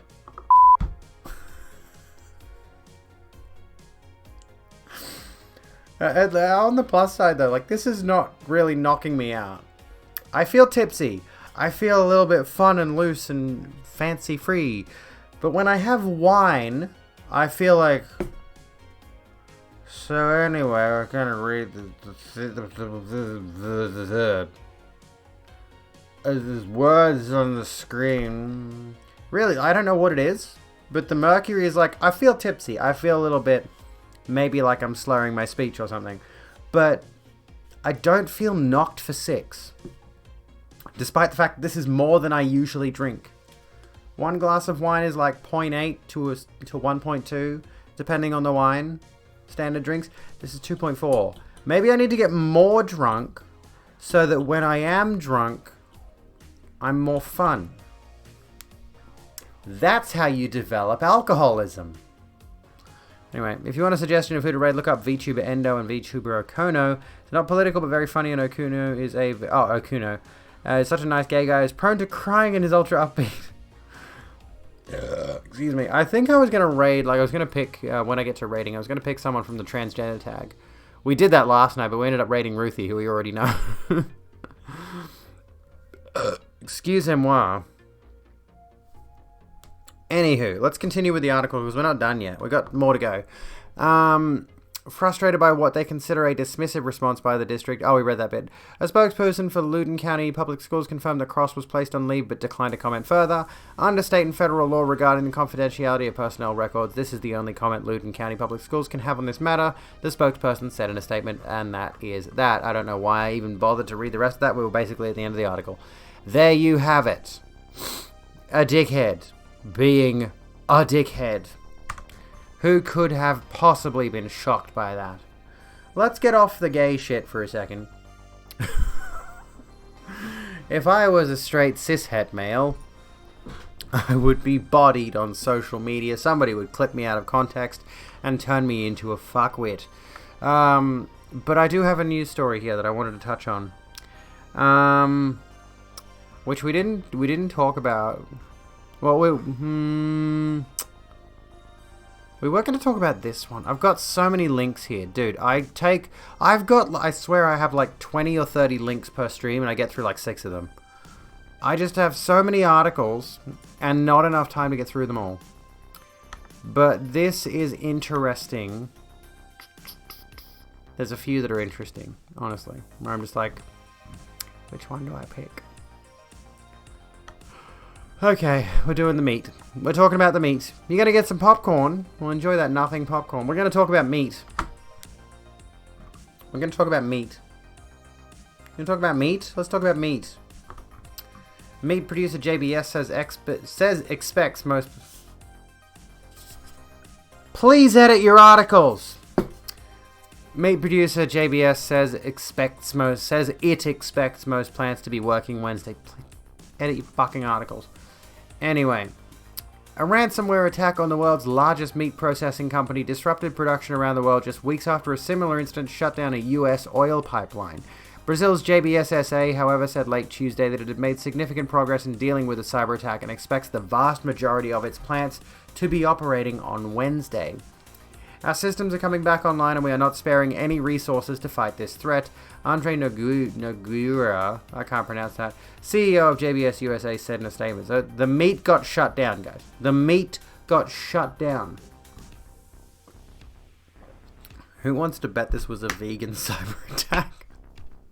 Do you think that's happening around? Do you think there are vegans committing cyber attacks to shut down the meat industry? That'd be pretty based. Earlier, the White House said JBS had notified the U.S. of a ransom demand from a criminal organization likely based in Russia. White House Principal Deputy Press Secretary Karine Jean-Pierre said the White House and the Department of Agriculture had been in touch with the company several times this week. JBS is the second largest producer of beef, pork, and chicken in the U.S. If it were to shut down for even one day, the U.S. would lose almost a quarter of its beef processing capacity, or the equivalent of 20,000 beef cows, according to Trey Malone, an assistant professor of agriculture at Michigan State University. The closures reflect the reality that modern meat processing plants are heavily automated for both food and worker safety reasons. Computers collect data at multiple stages of the production process, and orders, billing, shipping, and other functions are all electronic. JBS, which has not stated publicly that the attack was ransomware, said the cyber attack affected servers supporting its operations in North America and Australia. Backup servers weren't affected and it said it was not aware of any customer, supplier, or employee data being compromised. Malone said the disruption could further raise meat prices ahead of summer barbecues. Even before the attack, U.S. meat prices were rising due to coronavirus shutdowns, bad weather, and high plant absenteeism. The U.S. Department of Agriculture said it expects beef prices to climb 1 to 2% higher this year, poultry as much as 1.5%, and pork between 2 and 3%. JBS, which a majority shareholder of Pilgrim's Pride, said it didn't say which of its 84 U.S. facilities were closed Monday and Tuesday because of the attack. It said JBS USA and Pilgrims were able to ship meat from nearly all of its facilities Tuesday. The company also said it was making progress towards resuming plant operations in the US and Australia. Several of the company's pork, poultry, and prepared foods plants were optional Tuesday, and its Canada beef facility resumed production, it said. You work at Mackey's, so I call it Macca's. So it's kind of interesting to see the effect of the vegan protesters had on Macca's stores. Basically, the UK had a lot of vegan protesters who shut down the McDonald's distribution centers. That's interesting.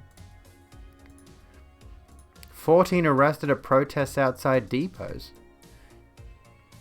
Basingstoke is one of 4 depots where people attach themselves to bamboo structures. What the fuck? I mean... Okay. Earlier Tuesday, a union official said that 2 shifts at the company's largest U.S. beef plant in Greeley, Colorado were cancelled. Some plant shifts in Canada were also cancelled Monday and Tuesday, according to JBS Facebook posts. It looks like suspension. No kink at McDonald's. Anyway, in Australia, thousands of meat plant workers had no work for a second day Tuesday, and a government minister said it might be days before the production resumes. JBS is Australia's largest meat and food processing company with 47 facilities across the country, including slaughterhouses, feedlots, and meat processing sites. Jean-Pierre said the White House is engaging directly with the Russian government on this matter and in delivering the message that responsible states do not harbor ransomware criminals.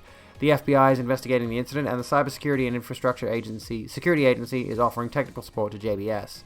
In addition, USDA has spoken to several major meat processors in the U.S. to alert them to the situation, and the White House is assessing any potential impact on the nation's meat supply. JBS has more than 150,000 employees worldwide. For some reason, that number seems really low. I don't know. Can I have kink Donald's? We have kink at home. The kink at home. It is not the first time a ransomware attack has targeted a food company. Last November, Milan-based Campari Group said it was the victim of a ransomware attack that had caused a temporary technology outage and compromised some business and personal data. In March, Molson Coors announced a cyber attack that affected its production and shipping. Molson Coors said it was able to get some of its breweries running after 24 hours. Others took several days.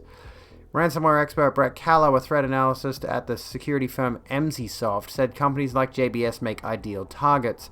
They play a critical role in the food supply chain, and threat actors likely believe this increases their chances of getting a speedy payout, Callow said. I should get into hacking. I want money. I should get into hacking food companies. Mark Jordan, who follows the meat industry as the executive director of Leap Market Analytics, said the disruption could be minimal, assuming JBS recovers in the next few days. Meat processors are used to dealing with delays because of a host of factors, including industrial accidents and power outages, and they make up lost production with extra shifts. That's not good. Several plants owned by a major meat packer going offline for a couple of days is a major headache, but it is manageable assuming it doesn't extend much beyond that, he said. If you think Abby is a great streamer, here's some things you can do to help. There's all that stuff. If you want to read that, there's a good idea. If you think I'm a great streamer, make sure everybody else knows I'm a great streamer. What the fuck? Why is that a moderator only thing? Anyway, that's weird. I should change that. That shouldn't be a mod only command.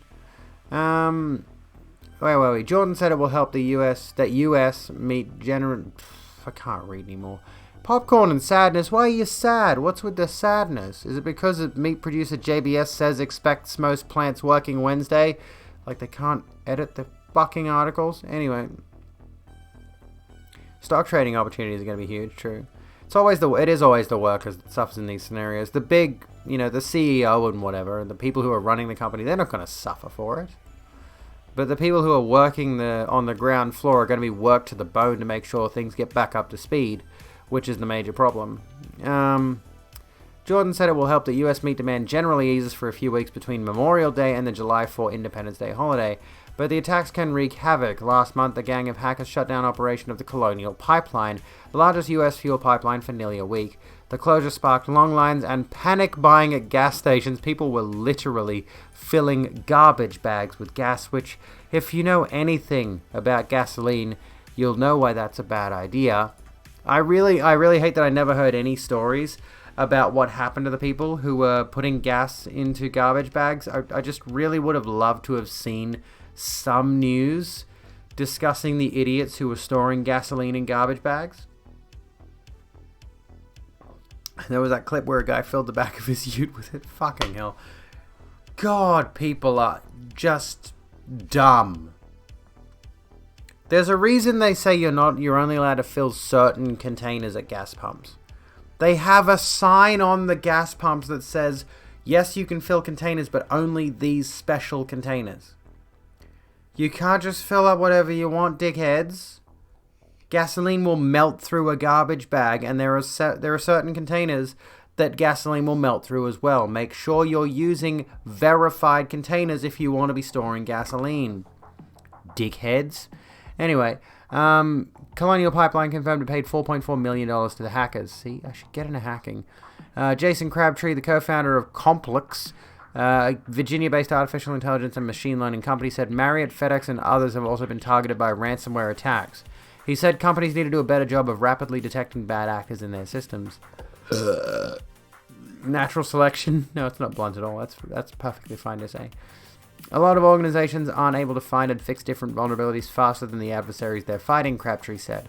Crabtree said the government also plays a critical role and said President Joe Biden's recent executive order on cybersecurity, which requires all federal agencies to use basic security measures like multi-factor authentication, is a good start. There we go.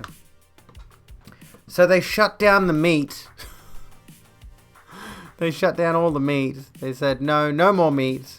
No, you're not allowed to have any more meat. Again, time has flown. I'm going to run another ad break right now. Sorry to be a pain. Again, if you would like to skip the ad breaks, please hit that subscribe button. We're doing this, yeah. Pre-roll ads will now be disabled for 31 minutes and a half, roughly. Oh, goodness me. It's alright, yeah, no, it's like, it just literally, like, the time flies. Am I just having too much fun with this? It's literally like I do a 90-second ad break every half an hour so that we can skip mid-rolls. And I swear it's just like we're blitzing through it. I don't even know what's going on. It's too fast. What's happening? Are you folks having fun? I'm having fun.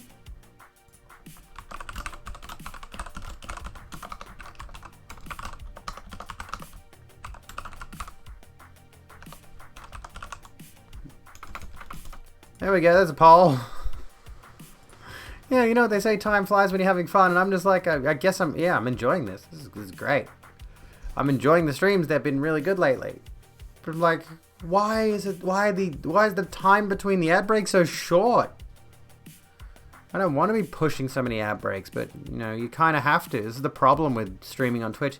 They expect you to. You know, meat sucks. I mean, I kind of agree. I dislike the meat industry, but I do eat some meat. I'm bad for that. I'm not a good person.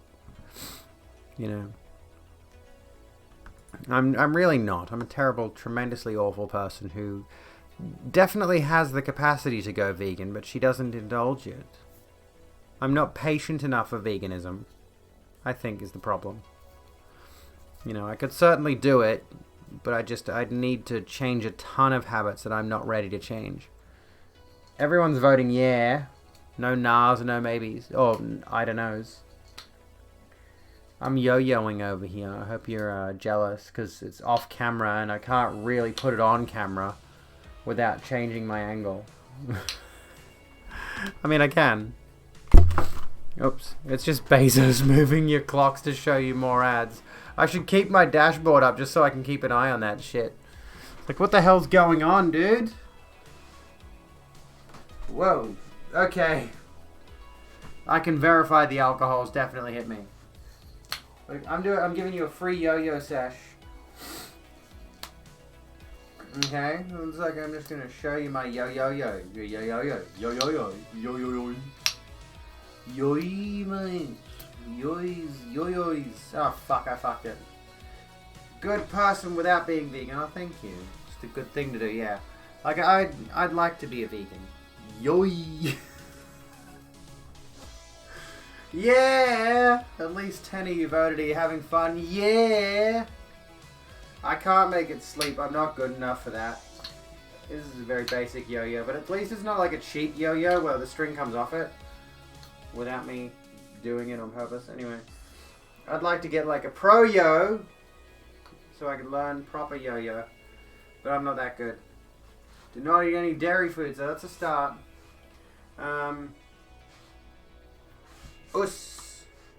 Where's my cat? Where's my pussy? Here's my pussy. I found him. There we go. I can do this. We found the pussy. Give me the pussy, boss. I can't get this back up. Come here. Come on. Oh, goodness. I did want to switch to, like, I've made dietary changes over the years. I've changed from full cream milk to light milk. I've changed from butter to olive oil spread. I've generally don't eat beef. Not intentionally, I just don't really go out of my way to eat it. If I feel like a burger that's a beef burger, I'll eat it, but I don't really try to keep beef, steak, sausages, etc. in the house. I don't go for that. I don't know, what else have I done? There's like a few things I've cut out that would be considered, you know, making a vegan decision. But I've not really just gone the whole way there. I think I'd probably have to just incrementally do it. It's all a matter of building habits, you know, it's all a matter of developing a change in tastes, and developing a habit takes about 3 to 6 weeks, I think. Like, to build a new habit around something, you need to spend a bit of time, like, really actively trying to change that thing, and after a short span of time, that'll come natural to you, right? That'll be a thing where you're just like, okay, I'm good with this now. I don't really need to think about it as much. Here's a baby. There's the baby. Anyway, minimize beef to the point where it's extremely rare now. I don't know if you were going for the pun there, but it just worked so well, so enjoy that one. That's free. Anyway, here's my baby. Here's my little him. Oh, on the subject of him. I'd have to, you know, I'm gonna look it up. Go away. Off you go. It's a good pun even if you didn't mean it. Anywho, I have a thing that I want to look up. I want to show you something. I saw this. Where is it? Let me share this something. I just have to share this with you. Mortal Kombat updated their profile picture for Pride Month, as you might have suspected on their social medias. Finish him.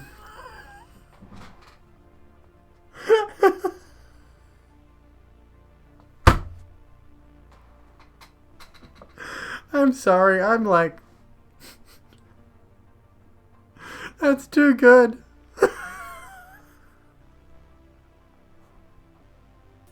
I'm a fucking child. Oh my god, that's a good pronouns joke. That is a good fucking pronouns joke. See, if the rightoids can get on board with making those kind of jokes about pronouns, we'd be in a much better place than attack helicopters. But no. No, they have to keep going the same route. Anyways, I'll try to chill out a little bit. I'm going like way too ham at the moment because the alcohol's hitting me like just a ton of bricks. Whew. I get excitable. You can tell I get excitable. The barriers have come down. The alcohol has made me loose, honey. And I have a story I want to tell. A news story. I don't have a story of my own. We've been sort of hammering the religious folks tonight. So should we stick with it? Should we stick with the hammering religious folks? I apologize to anyone who is religious. But this is just too good. It's just like, it's too good. Pundit hospitalized with COVID after saying COVID is God's judgment against queer and Jewish people.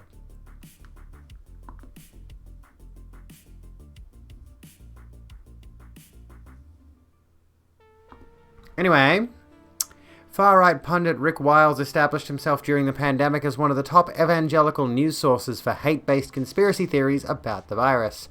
He said that the world would be a better place after a genocide caused by the vaccines kills 70% of the population.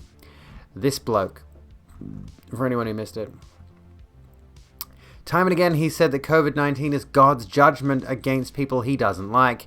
He has just been hospitalized with coronavirus. Wiles made national headlines last year when his website got White House press credentials despite his long history of hate speech. Now his church is asking for an army of people praying for their ailing pastor. Flowing Streams Church, where Wiles is senior pastor, is experiencing a sudden cluster of flu and COVID among some employees and their relatives. Wiles' news outlet, True News, said in a post on the conservative platform Gab last week. Rick Wiles made the decision tonight to close the offices and studios until a TBA date next week. To be announced date next week. Please pray for your True News team. Yeah, he looks like he'd say that. Urgent request, True News said in a message 2 days later. Please be praying for Rick Wiles right now. Please repost so that there's an army of people praying. Rick is very weak, said an email to his fans that was supposedly sent by Wiles himself on Friday. However, his fever has ended and he has no respiratory issues.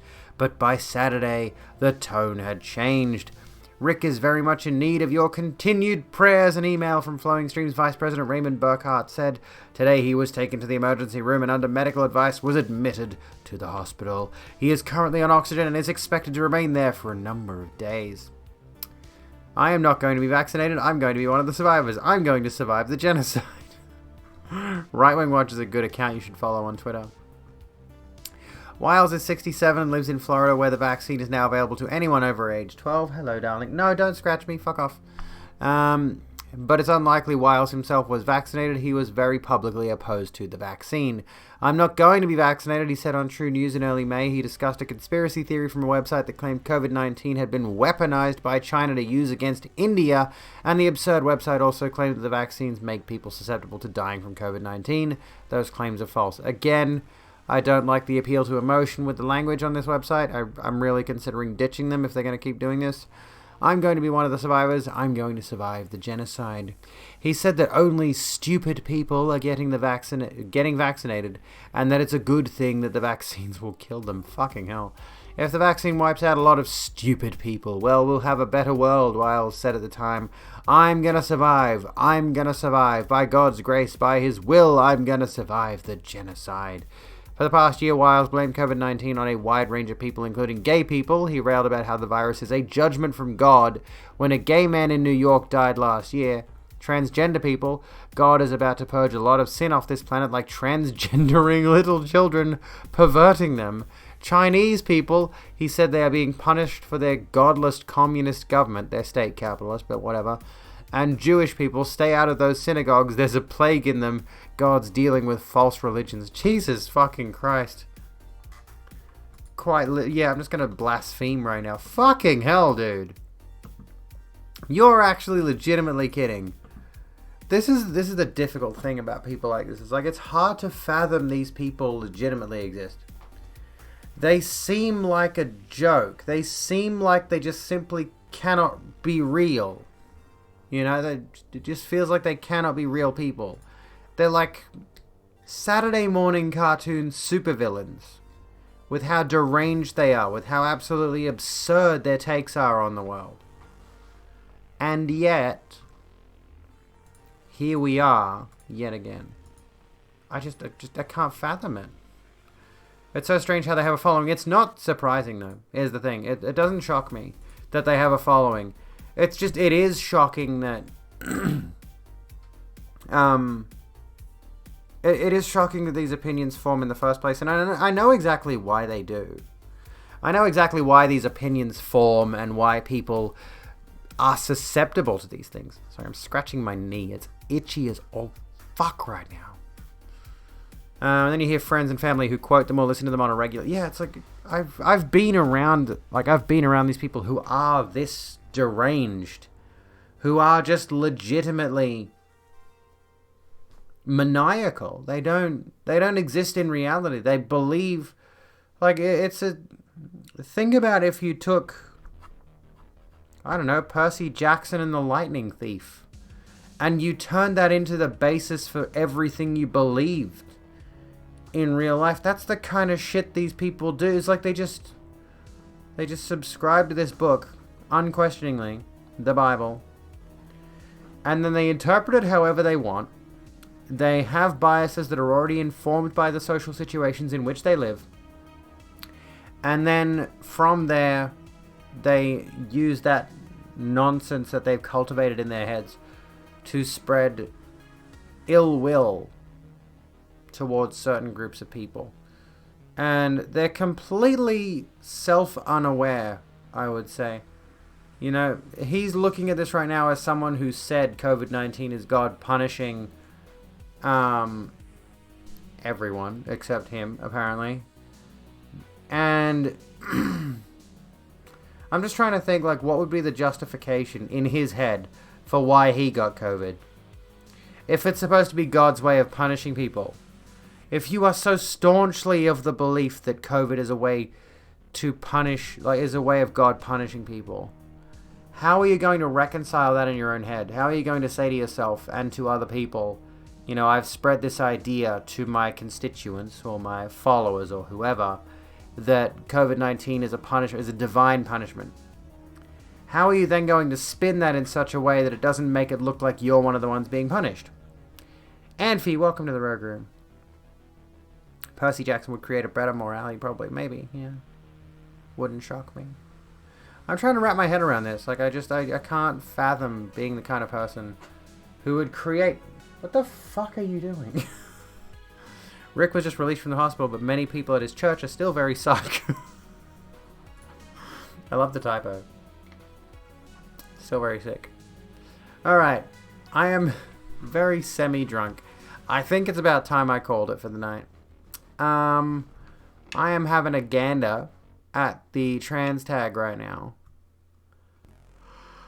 I don't see many other folks that are doing like a lefty thing, that I can tell.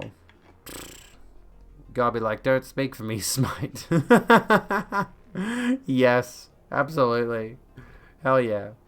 God's like, how dare you interpret my words in your own way? I may strike you down. How's about? Oh, fuck off, ads. Get out of here. I'm thinking. Who do we raid tonight? I didn't have anyone in mind for tonight's stream. Oh, for the record, before we raid somebody, before I find someone that we can raid. How about we raid this person? I don't know if I follow this person. They look familiar. I'm not following them. We're gonna raid Bethany Black. And I'm gonna say right now, I'm probably not gonna be live tomorrow. Oh, you cannot raid this channel. Followers only chat. That'd be why. That's annoying. So we can't do that one. Okay. That's irritating. Who can we raid then? I guess we can go to Annie Crevice, who was my first thought. Who is playing a game called Knockout City, which I have seen a couple of people playing. I'm not 100% sure what it is. It looks like another comp shooter kind of thing. But they've got balls. So it's a video game with balls. Gotta admit that is kind of appealing. Doesn't sound like a bad idea. A video game with balls in it. But yeah, I'm not sure if I'll be live tomorrow. I do have a family dinner to go to, but I will be live on Friday at the very least, because we're doing our peer-to-peer.live. I have confirmed it is this week. We're doing our peer-to-peer.live Trans Lifeline charity stream. So tune in for that one and bring your wallet so you can donate to a good cause. You know, that's always a good thing. You know, if there's a good cause, you should support that. It's a good idea to support good causes. Anyway, yeah, I'll let you, if you're not already in the Discord, let me do the socials thing really quickly, which again should not be a thing that, you know, only moderators can use. I'll have to fix that. If you're not already in the Discord, jump in the Discord. If you're not following me on Twitter, follow me on Twitter and all the other ones. But, you know, if I'm able to be live tomorrow, I will let you both, I'll let you know on those ones. Mainly Discord and Twitter. Anyway, have a good one, folks. Be kind to yourselves and each other, and I'll see you when I'm looking at you. Ta-ta.